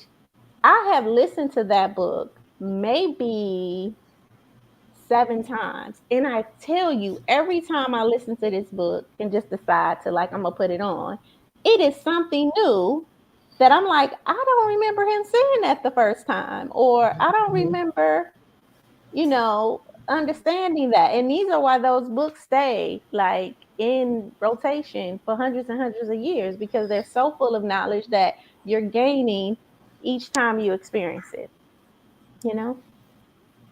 Yes, Yeah, ma'am. it's not Get Rich or Die Trying. It's another No, book it's I got not. to 50. I'm gonna post it today. Yeah, it's another book. I got it. Think I and picked it Think up and So Grow. every time I about a think month or of two ago. Think and Grow Rich, I always in my mind say Get I Rich or wanted Die to Trying. I also, But like hip hop. but What is it? Angel was. I think. What did you go say, ahead. man? in regards to those of you that are interested in, self-teaching and getting acclimated with, whether it's a degree or some type of certificate, you can go to Coursera.com. They have accredited Yeah. teachers, people that are well versed in areas of business, history, things that you want to be more knowledgeable about, whether it's for the sake of, running for a position or running your business, or, just trying to see how is it that you can fit in society and get the information that you need Oh so you yeah. can turn your knowledge into power moves or Mhm. wealth.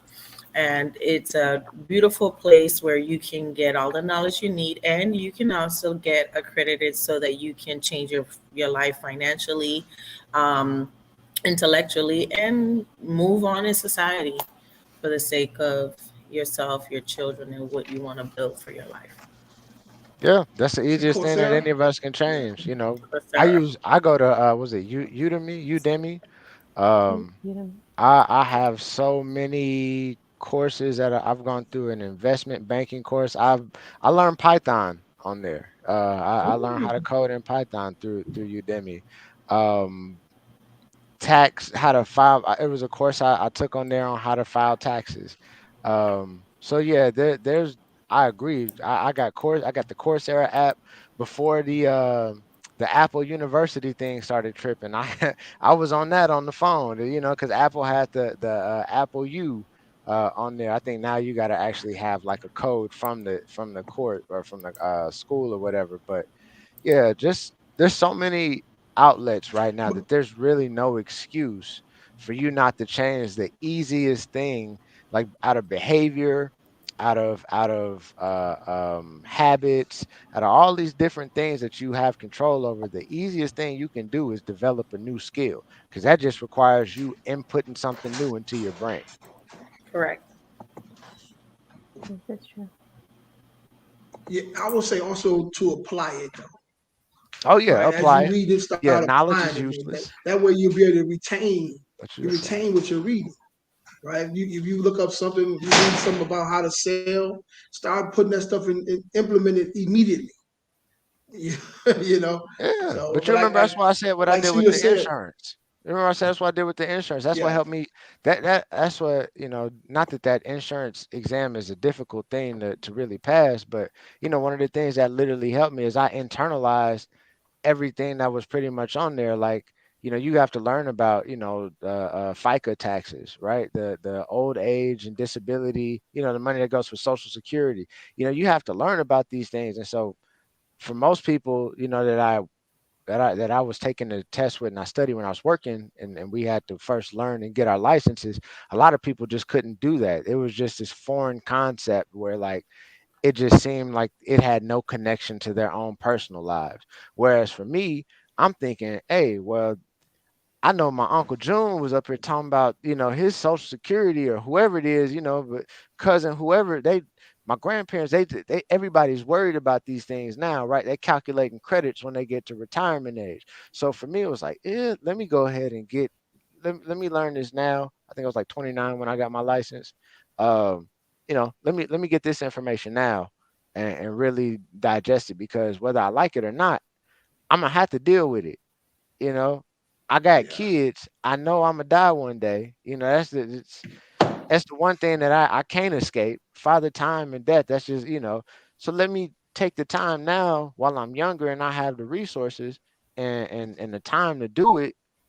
And then you internalize it and put it to ways where it's going, because I think that's where a lot of people mess up at. Like, math is something that I mentioned earlier. Math is not something that people really try to learn, because there's nothing that internalizes it and shows people the immediate benefit for learning it. But you'll catch somebody learning how to scam a credit card and how to do this whole intricate process of breaking through an ATM or some that's real. wild, getting on the dark web and Tor and VPNs and stuff like that. But they do it because they see the incentive. They see the immediate incentive. So I say, you know, the best thing that you could do, because your brain is a computer, is program it yourself. Program yourself to know what incentives that you, if you know, for me, it was all right. I got kids.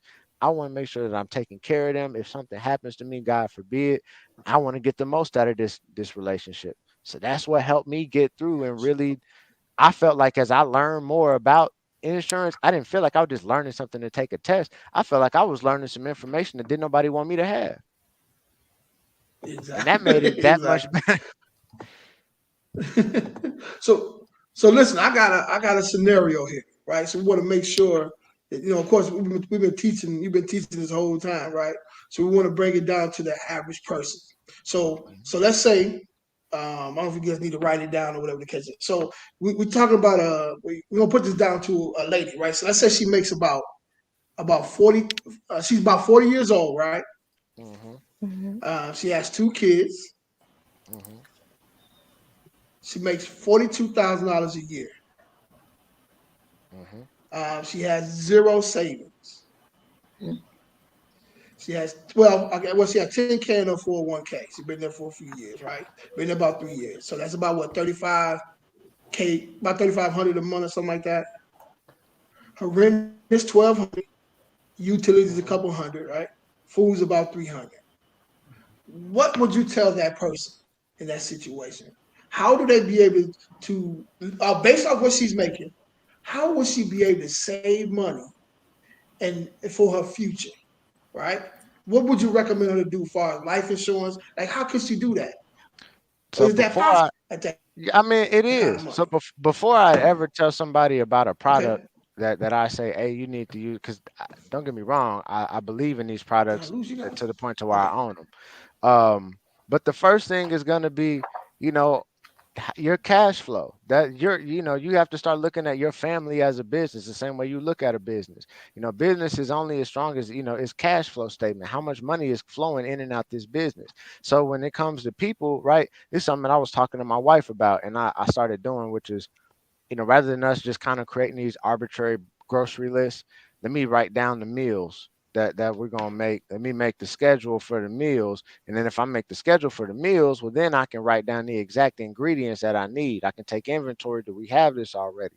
Now it's not, hey, why you buy this? And she be getting on me. Why you get this? We already got 4, 5 bags of cheese in here already. Why you go get some more? I ain't Man, I do paid. that all the time, bro. You I know, do it all the hey, time. Like, we already got this, man. Yeah, I do it all the but time. it goes into becoming aware, right? When you're aware of your circumstances and you're aware of what you're doing, because the only way that you're going, and regardless of any situation, the only way that you're going to make or live the life that you want to live is to make more money than you're spending. That's why for a lot of times I'll tell you that when I first got into insurance and I first started learning how to do the stuff with the retirement plans off of it, the first group of people that I had initially talked to were CDL drivers. A lot of guys that were just single on the road all the time because they ain't have a lot of bills, they ain't had rent, they ain't had nothing like that. For the most part, they were just out on the road making money. But in a Stacking situation where chips. yeah, but if I'm talking to I got my a single CDL. mother, Yeah, I'm gonna yeah. definitely say, like, let's look at where you're spending money at right now, because 9 times out of 10 in the society we live in, there's probably some money that's going out that isn't controlled. There's some money It somewhere don't that we have to have be. right now that's getting spent that doesn't have to be spent, or it could just mean we need to become aware of our habits and what we're doing on a regular basis. Our So number one relationship is with money. control the outflow Yeah, you got to of cash. control your cash flow. If the You need to outflow know of what you cash, have. make sure there's no frivolous. So that's number one. Okay. Yeah. Yeah. Don't let it get away from Now, you. Okay. Well, That's huge. And that right there, you automatically get a raise, right? If you start spending it on this, let's say you Netflix and you got these other different sites or whatever the case is that you're not really even using, or you don't even need it all because you always at work, right? You may want to take off a couple of those. That's a couple extra bucks you can save by just doing that. You eh, know what I'm you saying? know So the other that's thing. important, man. So the other thing I say is, a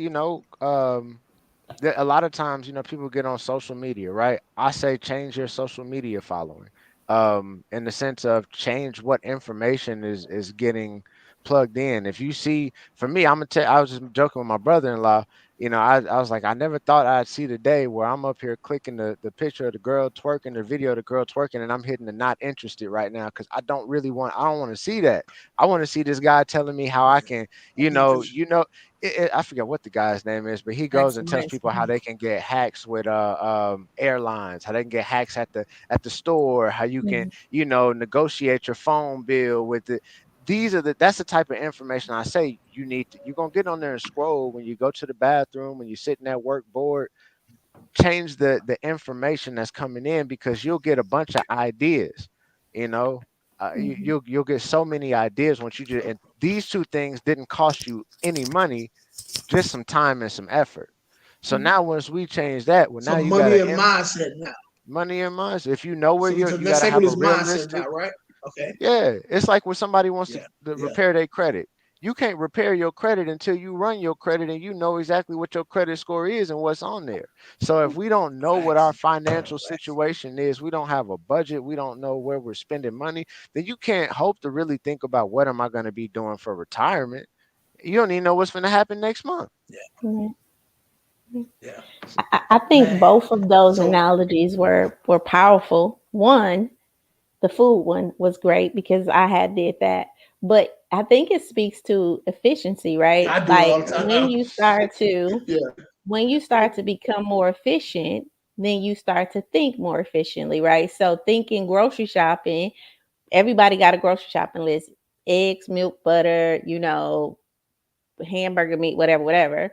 And so then you get home, but when it's time to cook, you still got to go to the store because now it's like, well, oh, I need some potatoes because I want to cook some, or I need some rice. But when you start thinking meals, right, and you start thinking, oh, what meal do I want to cook? you're talking about efficiency now, and then you're doing the checklist. Do I got the potatoes? Do I got the garlic? Do I got the basil? Whatever I need to cook this meal. So now when I go grocery shopping, it's less waste, right? And I'm more efficient when it comes to cooking whatever it is that I'm gonna cook. So I'm not throwing away as much, or got, I don't know, pickles in my refrigerator that I don't even use pickles, or you know what I mean? Stuff that I don't use, but because I've been trained to buy these things from growing up, I just put them in a basket, but they never get used. So I think that that's a mindset shift in the way that we're thinking about the money that you're spending, right? Versus just doing it from tradition, right? Because this is how I used to do it. And it's definitely more efficient, right? Efficient. And then Yeah. the second thing you talked about was um, programming, right? So I think that if people knew how Google search work or how the social media work, right? The ads that come up is what you have told the phone you're interested in looking at. So what you have stopped on the screen to see Algorithm. it, the And algorithm, right? And and how they'll you test can, it.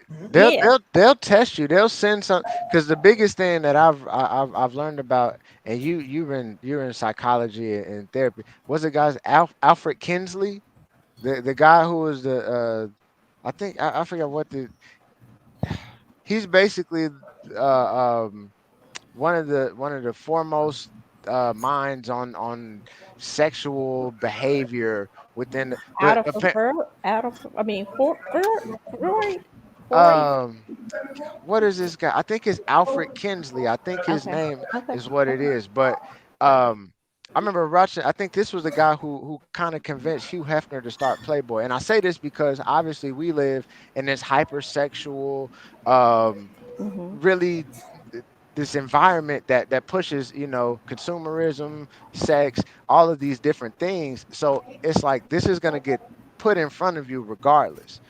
Mhm. I think it's just, especially for like I work with a lot of young men, right? One like my I think my youngest client is like 23, 24. So when I'm talking to him, yeah, bro, just nah, don't look at the video girls. Don't look at that. We're not trying to focus on that. Once you program this and you say, nah, I only want to see certain things, that changes the dynamic and what's going on in your head. That'll be, I've seen social media literally change people's entire moods. People come in and be happy, but they got to arguing with somebody and saw something about Trump that made them mad and did. And my thing is you could either learn how to cope with and go through that, which I leave that to you, Miss Sheila, because that is what you specialize in. But my suggestion is don't see it, don't look at it. Put you Yeah. don't want to see it. The easiest way to not see something is to not see. Right. You know. But I think it's Facts. programming, right? So So it's Yeah. beyond that. It's that you're constantly programming your mind with the information that you choose to use. And something like a social media is showing you what's coming up in your feed regularly is what you're telling that phone to show you. So it's interesting when I see people say, only thing in my news feed is spice and I'm tired of all the negativity. And it's like, well, it's some way you're telling your phone that that's what you want to see. So either you're clicking on it a lot or you're pausing on that part a lot. And like you said, because you can have your feed where it only shows you, well, I'm going to say only, but the majority of the stuff is more positive, and you may get some stuff that is not like that. But if your feed is just negative all the time, then it's telling more about what you're telling your the feed to give you, the algorithm that you're giving it. And so I Yeah. thought those were two great points, especially when we're talking about entrepreneur in programming, how efficient you can be and how effective you are in saving money or time or whatever. Do you have a clear plan? And to me, life is like that. Are you going grocery shopping and just doing stuff? Or are you making meals? Right? Like, are you truly like, this is what I'm cooking, so this is what I need, right? This is the kind of business that I'm going so into. So these are the type of people I need to be talking to, and this is the type of information I need. Because when you're clear about that, I think you now can get the ingredients Mhm. to make that meal or to make that project happen or to make that endeavor happen versus just going at it just because this is what people say do. And so that's a shift. yeah, that's definitely a good point. Definitely. Go ahead. I'm sorry. No, I Yeah, was just definitely a good point, agreeing. right? I was agreeing. Yeah. So let's think about it. So now let's get back to our scenario, right? So she's 40 years old. We say she has two kids, right? So she makes Hmm. $42,000 a year. Um, Hmm. but she has zero savings, Mm-hmm. and she has like 10K in her 401k. What would you recommend in this situation? What would you think? What would you do in that? Well, what would you recommend her in that situation? What is she coming for? Yeah, that's because Well, like I said, well, it has to deal with what she wants to do out of it. Because let's say it's like, all right, well, I want to, maybe it's for Okay. the Let's do this. kids. Okay, let's do Maybe, this. Let's do this then. So, okay, so you know her, she's a single woman, right? She's making mhm. 42,000 out there. She got two kids. She has no savings in her account right now. So the first thing, so if I'm in that situation, the first thing I would think it'd be, I want to make sure I build up my emergency fund and put it Yeah, in I my mean, and savings account, right?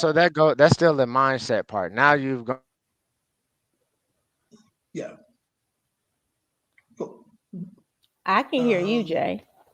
Can you hear me, okay, Jay? can you hear me? I can hear you, Jay. I can't hear Yeah. Johnny though. Okay. Johnny, you breaking up. Yeah, I can't hear you now. I can't hear you, brother. So let me run. He may pop back in here in a second. Yeah. So So you're we run saying a that scenario down. So you got okay, a woman, she's you moving single, she now. got Go two. ahead, Johnny. all Yeah, right, go I'm ahead. Go back ahead. Yeah, now. go ahead, sir. But no, I was saying it's that's the part where we're talking about the mindset and the money have to meet because now we're talking about if you can't save, you can't invest.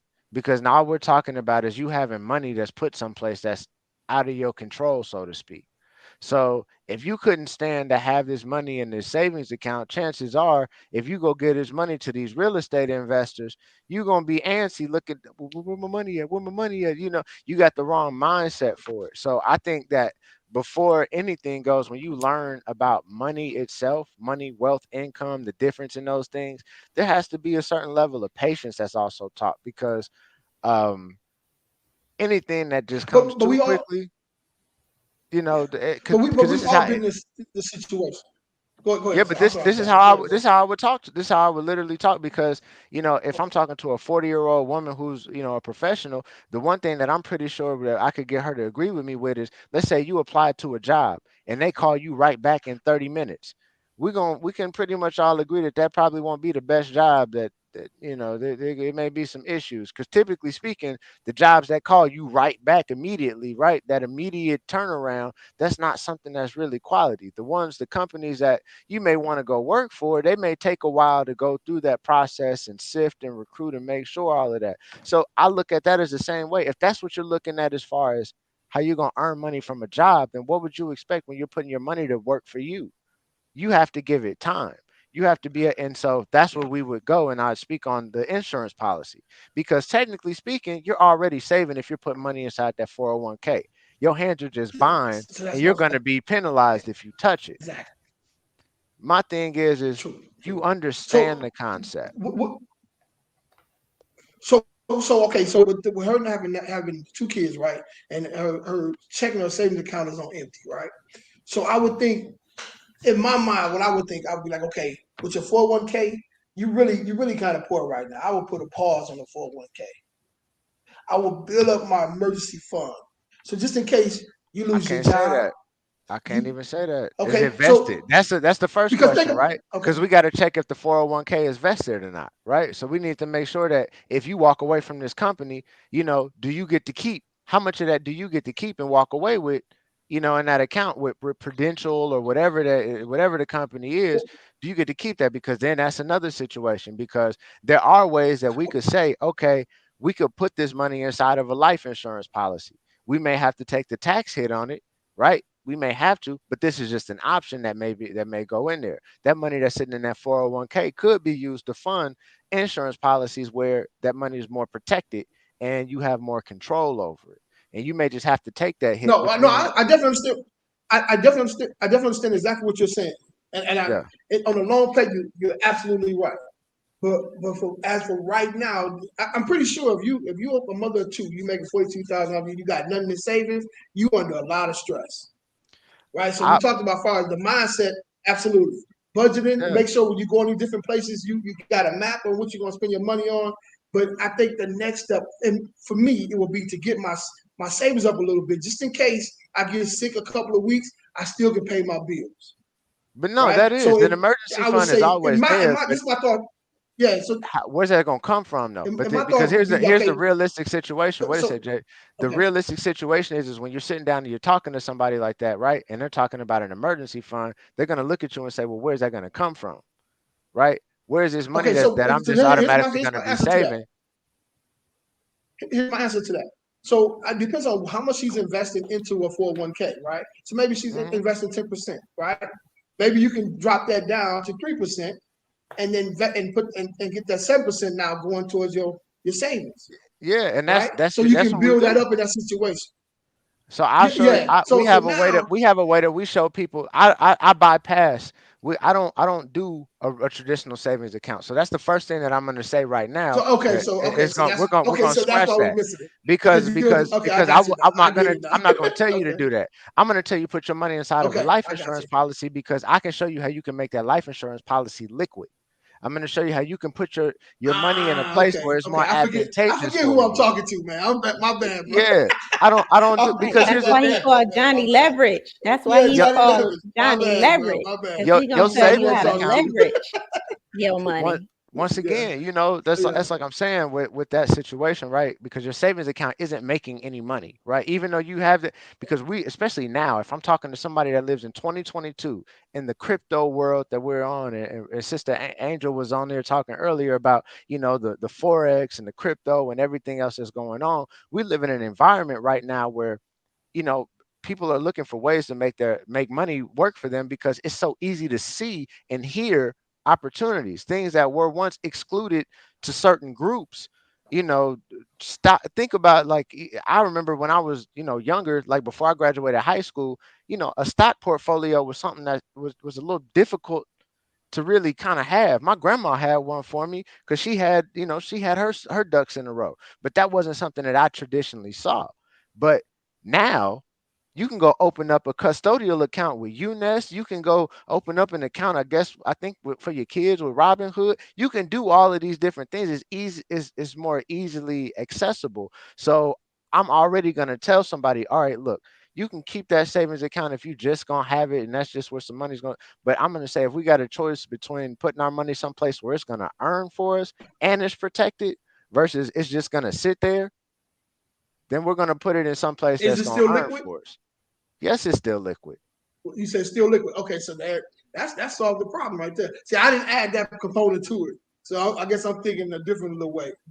So that makes Oh sense, man. yeah, If you can make yeah, if you can make more money by putting it in and it's still liquid, so if I run into some issues, I can say, let me go get this money to pay these bills until I get back on my feet. That's what it's all about, man. That's what it's yeah. all about. So just think about it, man. If I'm not mistaken, the average woman they say in America make about $42,000, right? Probably have, maybe one, maybe two kids or whatever. They may be in this situation right now. And they wonder, how can I do some of the things that you're talking about? You just solved the whole equation of what you just Yeah, said. I It make a mean, lot of sense.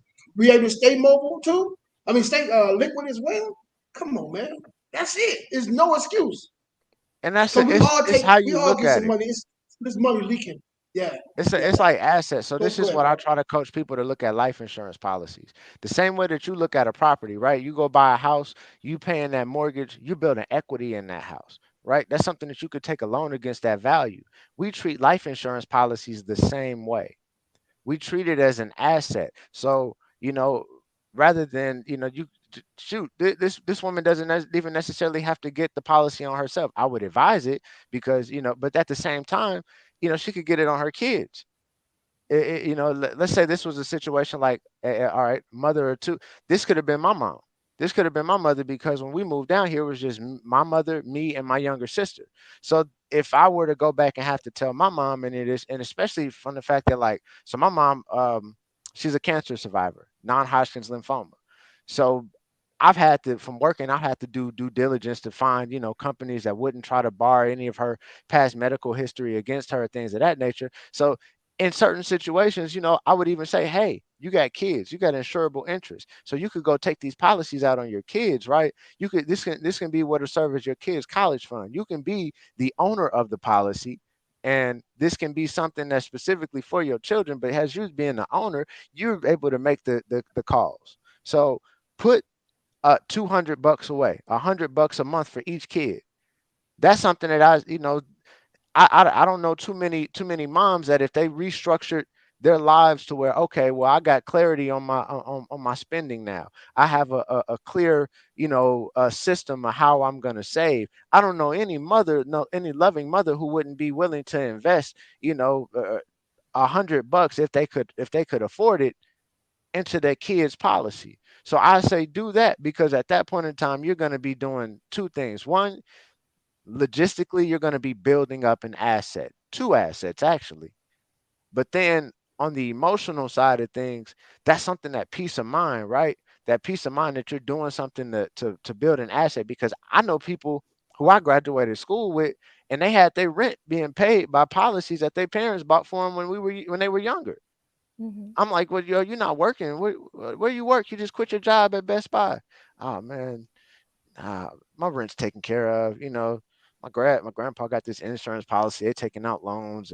Like, that's real. Mhm. So, I feel like as a parent myself, I don't know what it's like to be a mother, but as a father, if I could create any type of advantage for my child, while, like I said, the goal is reallocating. So in that case, what you said, maybe she's putting 10% in and the company only matches 3%. Well, let's go and let's deduct how much we're putting inside that 401k, and let's reallocate that money to these insurance policies.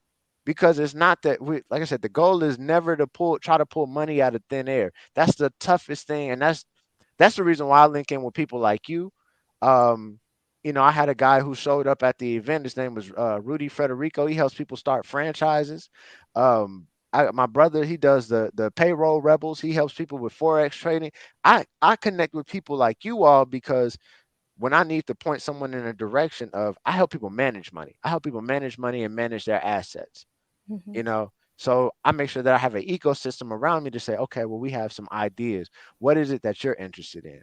What is it that you'd like to do? Yeah. Because in the same sense, I know with Rudy, he was telling me one day that there's situations as far as franchise ownership where, somebody has to come up with like 20% of what the payment for the franchise, and then the rest is financed through their relationship with the SBA, and they have ways of making that happen. So if I'm sitting down and I'm talking to a 40-year-old mother with two kids, and I'm like, well, hey, maybe we can sit down with Alame, right? Let's get your credit. Let's see where we can find some other money in some other places. Okay. Let's look at. I know some people who do grant writing. So finding some ways for you to get some of these loans, for you to be women-owned businesses. That's somewhere that you can easily tap into funding in these situations. But then it's all about, let's expand our mind and see what else could we do.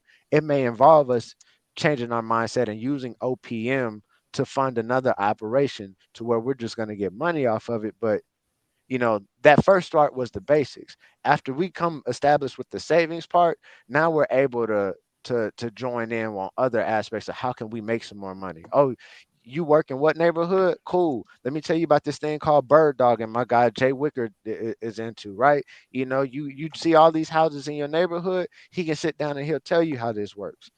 I have even programs with some of the Mhm. stuff that I do where it's like an affiliate situation. So if you bring somebody to me, I'll come up with an agreement with some people to where, hey, I'll pay you this much on a deal if you do X, Y, and Z, Yep. and we'll put that in writing. Where they people who send me clients, and hey, they make a good sizable income off of just referring someone to me. So it goes into, like I said, getting a snapshot and awareness of where your money is at.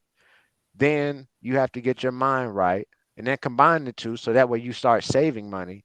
And then at that point in time, you're in a safe spot to where you can start thinking of, what are some additional ways that I can do this? Maybe somebody starts a YouTube channel with white noise and rain and stuff like that, right? These are all different ways you can make Mhm. passive income that don't take a lot of time.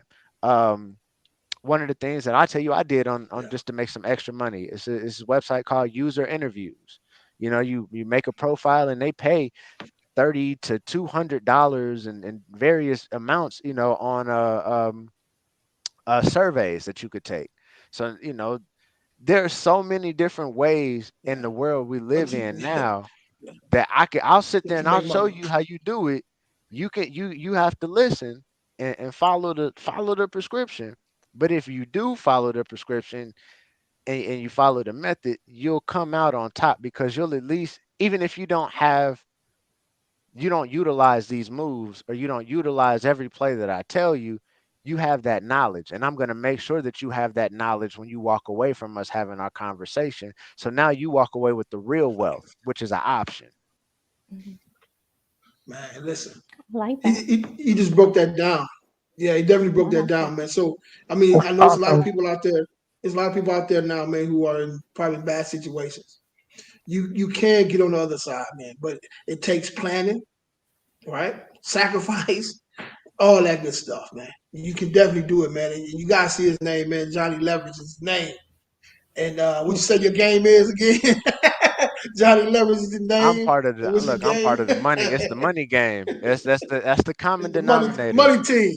Yeah, we do business advisory See, service, but at the end of it all, this everybody in it, no matter what business that you in, if you're in the United States of America, you here to make a dollar and you got to pay taxes. Hmm. This is true. yes, sir. Ain't no way around it. Would you Whether say you Sheila, you got cooking a food, thought? giving Well, I was saying massages. that I was given a task at the beginning of the show Oh, she got an Oh acronym. yeah, yes, yes, yes, yes, yeah. Here to we go. come up with an acronym for leverage. And so I came up with one based off of what Johnny was saying, basically. So, leverage, let your efforts and your vocation elevate the results in your assets, your growth, and your energy. And that's leverage. Mm. Okay, one more That's time. And Let's do beautiful. that again. Let's do that again. That is so, beautiful. Do leverage, that again. to leverage, it is to let your efforts and your vocation, if you know what vocation is, just your calling, your mission, your purpose, your job, whatever career. So let your efforts and your vocation elevate the results in your assets, in your growth, and in your energy. And that's leverage. It's you're letting your efforts Wow. and your vocation elevate the results in your assets, meaning your money, I and your love it. growth, emotional growth, and in your energy, right? So that's leverage. Yeah, that's Dope, powerful. dope. Man, listen, this has been. Hey, listen, I always say this, man, but this has been another one, man. This is powerful here, man. A lot of good information. I already knew. I already knew what it was Mhm. gonna be. So I wanted to make sure I was able to touch the ladies out there who are going through some things out there, man. So I think we actually did that. You know what I'm Yeah, saying? I So think that was a and good this will be a question. good workbook. Say it again. I said I think that was a great question. I think that's what I was alluding to earlier. Like the average person is making $50,000, right? So how does Johnny Leverage help them to maximize that 50,000? And I'm glad that you asked it in a different way because it definitely gave a different perspective and like creatively things Yeah. that could be done. Yeah, and one of the things that before I And hop it off here, showed I'll me some even things say too. is hold on, wait a minute. Am I on mute? Okay, I'm not on mute. Um Leveraging expenses inside of a life insurance policy. So once again, like I said, if I were to talk to this 40-year-old mother, um, it doesn't matter as far as a lot of times. Like, yeah, we could look at what you're gonna save, and that would be, let's say, if we were creating her own personal bank, right, within this life insurance policy, what she's gonna save is what we call a reserve, right? The same way that a bank has to have a reserve, an insurance company has to have a reserve. This is going to be her banking reserve. But as far as what she would flow through the policy, right? We leverage that. We want to flow our whatever the rent is, the cell phone bill, the car note. These are ways that we're literally showing money that you can, from 5 to 7 days, right? We can flow this and you have access to it within 5 to 7 days. We're putting it through an insurance policy and we're taking a loan out. The reason we're doing this is because these policies historically earn about 7% interest credit. That's historically the average, 7%. The loans that come out cost 3.5% to 4%. Most recently, I've seen like fixed loans, and some of my clients have to deal with like 3.5%. But if I'm earning 7 and it costs me 3.5 or 4 to use this, then I'm making 3 to 3.5% just off of putting my money through here. So that's one of the things that I say after we have the foundational setting and we understand where our money is flowing and we have that under control. Well, now let's figure out a way to earn money and turn those expenses into revenue. Right. Let's figure out a way to do that. And that's why, it goes into that next level of, okay, we set up what's called flip policies, right? We call them flexible lifetime income program, but we do it through life insurance policies. And it's a way for us to show, we could show this mother how she could set up a policy for herself and her 2 kids. And we use that money, the same dollar, like I was saying, to flow through those. But we're just leveraging expenses. We're not pulling money out of nowhere. We're just using the same money that we're going to earn and spend and pay the bills with anyway. So it's we have different ways. We have basic ways, we have more advanced ways, and I usually like to leave it up to you know people's temperament, right? Someone's temperament is usually based off of how someone's relationship with money is, how aggressive they are. There are some people that I'm just going to send to you and say, hey, you need to go, you interested in real estate, you need to go holler at Jay, you need to holler at Jarrell, you need to holler at Jason, Lenny. These are the guys you need to holler at because they're going to give you all the game for that. But then there's some people to where I say, you know if you find this house or whatever the case is, just they may not even care about it, right? They may not even be interested. They may have a completely different disposition. So I may have to be the intermediary between you and them for them to be able to see, like, oh, this is profitable. This is something that I could do. So, like I said, not everybody is going to be treated the same way because one mother may be more aggressive, based off of her own. And Sheila, you can attest to this, the differences in people's backgrounds and, how that goes towards their aggressiveness and their relationship towards money and how and their risk tolerance. So that's one way we want to go about it. I just wanted to give both of those examples because one way is for somebody who's more conservative and traditional, and not necessarily looking for the newest thing. But then for somebody who's like, yeah, I ain't got no savings, but I do throw some money inside this Robinhood account here and there and everywhere else. Well, I'm looking at that as, okay, well, you got the mindset, you at least thinking about it and you want to go in this direction. So if that's the case, let's U-turn. Let's make sure we cover the basics real Yeah. quick. But now that we covered the basics, Yeah. now we got some more. I got some stuff that I guarantee you ain't never seen before. I got some stuff I know that you want to do something next level that nobody around you is doing. Oh yeah, I got that for you. But then, like I said, it just varies on the person and what they're really, what they're comfortable with, Yeah. the suitability. No, Right. I love like it. that. Love it. All right, guys. You guys have any final thoughts? Hey, you smoked it, Johnny, man. You smoked it, bro. Salute to you, bro. Everybody got any final thoughts? Mr. Johnny, I have a question. Yeah. How long does the money have to be in the insurance policy so that they can start leveraging some of their finances that they have put in the I mean, insurance policy? we have people taking loans out of the policy as early as the first month that they set the policy up. So it Mm. it, it depends. So like let's say I have somebody who does an annual premium. So if someone's doing an annual premium and we're doing a flow based off of an annual premium, um, then literally they're gonna put one payment in, and then in that same month we're gonna take the loan out of the policy. So it just depends on the person and on the structure of it. But typically it's as early as in, the first month that we're able to start, leveraging loans inside the policy. Some situations people may it may actually be like a savings account for them. So they may take longer, and they just may just be building into the policy on a long-term basis. But it, like I said, it just depends on your strategy and how aggressive it is. Mhm. Great question. Well, I Great thank question. you for the Thank you. information. I think it's definitely Absolutely. perspective, and Absolutely. I think it's definitely something that, another way of creating it. I love the whole run the money through it and you're getting 3% interest off of it. That whole where you're making money actually to pay your bills. So I think that you gave a lot of creative ways Yeah, that's to. dope. Well, you sold me. Let me say that. So I haven't met with you yet, but you definitely sold me with this interview. So yeah, then I'm thinking Thank in you. my Me mind, too. Yeah, like, Me that, too. who do I need to get Johnny to talk to? Like, I think he needs to talk to a couple of my friends just in Yeah. this one. And I've heard you talk, over time, but I think just really digging into what that looks like has truly helped to open my eyes to it a yeah. lot more. And, Insurance is something and that that's what I anybody was can thinking too. tap into. Yeah.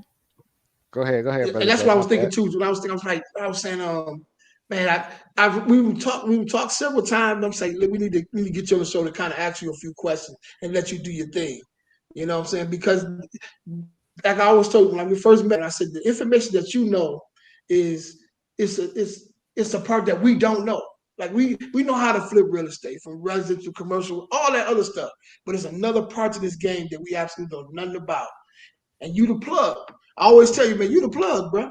You know the part that I don't hear nobody talk about stuff like that at all, bro. I've never heard, like you just said, my whole thought process was making sure they got their savings built up, whatever the case is. You blew that whole thing up. You're like, no, man, you still liquid over here. Why not have your money make money for you while you do it? I'm like, what? You know what? That makes sense. So now I got to reevaluate what I'm doing. I need to get back Bro, out of that shit myself personally, bro. So bro, it's like, man, that and that, that we was ain't even huge, bro. talked about That the was huge. taxes, bro. We ain't talked about the taxes because the one thing. Before We I need to, go, we need to, I need a consultation. That's what I need to pay for a just consultation. before I go, I just want to say this to everybody. A lot of the times, and I've said this on the other one, the other podcast, the real estate aholics one, about like with business owners and the structures that we get into, that we the LLCs, the S corps, and we get told so much, about that. That's a game that we get sold into, and once you realize the options, you realize that okay, you're kind of being duped.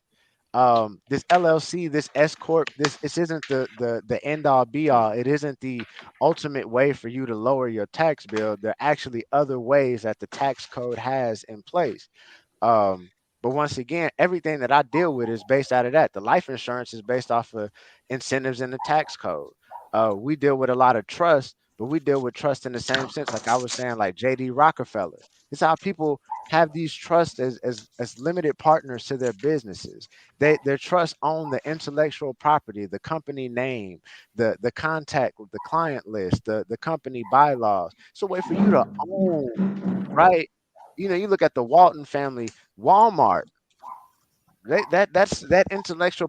That company started that. They own that. Mhm. So it's a way for us as business owners to start looking differently at how we're going to start, structuring our businesses, how we're going to deal with the IRS, because you can't avoid them. It don't matter how you feel about them. You can't avoid them. You start making over so much, trust and believe everybody you do business with is filing and paying their taxes. There's a paper trail that leads back, and they know exactly how much you owe. It's up to you to figure out how you can minimize that and how you can, not create taxable events. And so that's why I like to just tell a lot of business, look, just go to the website, indiatinfinite.com.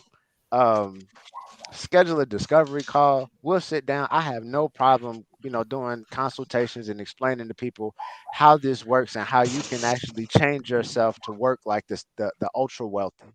How you can set yourself up for generational wealth, and the things that seem like they're only for people who have millions and billions of dollars. You can do that with your income, and you can create opportunities and leverage in your life as well. It's feasible. It's Man, Trust me, it's possible. love this. Love it. Love it. Love it. Love it. So yeah, I also All right. that's wanted to it. So tell you that how do too. we reach you, Sheila?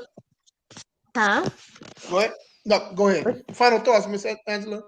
Um, And I I'm just sorry. also wanted to add, no, I always also wanted to add that for anybody doing business, even the simplest things as putting in reels. You know, you spoke, Johnny, you spoke about leveraging your YouTube pages and the TikToks and everything, but now there is a way that you can just put simple pictures up and a message and let that go on a reel on any platform. You can start monetizing money just by putting out pictures every other minute, every other hour, just throughout the day, so that you can capture that information and the analytics can go into different platforms, and then places like Facebook, YouTube, TikTok, they will pay you for doing simple things, just as you said with the YouTube as well. Absolutely. Yes, ma'am. That's a new thing they're kind of really All doing different now too. ways of So creating leverage and getting yeah, that dollar. There's so many different ways. yeah, You are right. yep. 100%. All right. So, Miss Sheila, any final thoughts? Oh, I just want to thank you for the information. Definitely was important. I would ask the audience to watch our YouTube, our podcast, which is Elevating Life. We changed it to tomorrow, so that's on Wednesdays at 8 o'clock, and then the What Will My Daddy Say show, which is Thursdays at 8 o'clock, and that's where me and my dad kind of, have a conversation about, just being single and dating, and just kind of like a man's advice into a woman's world. And yeah, follow and subscribe, at I Am Shaping Solutions, or you can subscribe to our YouTube channel at Shaping Solutions. Yeah, that's about it. Thank you. Thank you, Johnny Leverage. I just Thank scheduled my you. appointment. Yeah, Thank you. Thank you. All right. it's been an honor to be here, guys. I thank you so much for the knowledge, for the space where we can come together as individuals and really maximize Absolutely. all that we Yep. have in order Yep. for us to go at life different and change our community, because we're changing our Yeah. community and we're changing the world. Yes, yes, ma'am. Yes, ma'am. We are changing the world, one person at a time, one heart at a time. So let's continue to go. Jay, you brother Jay, you there? Is it you having a little technical difficulty?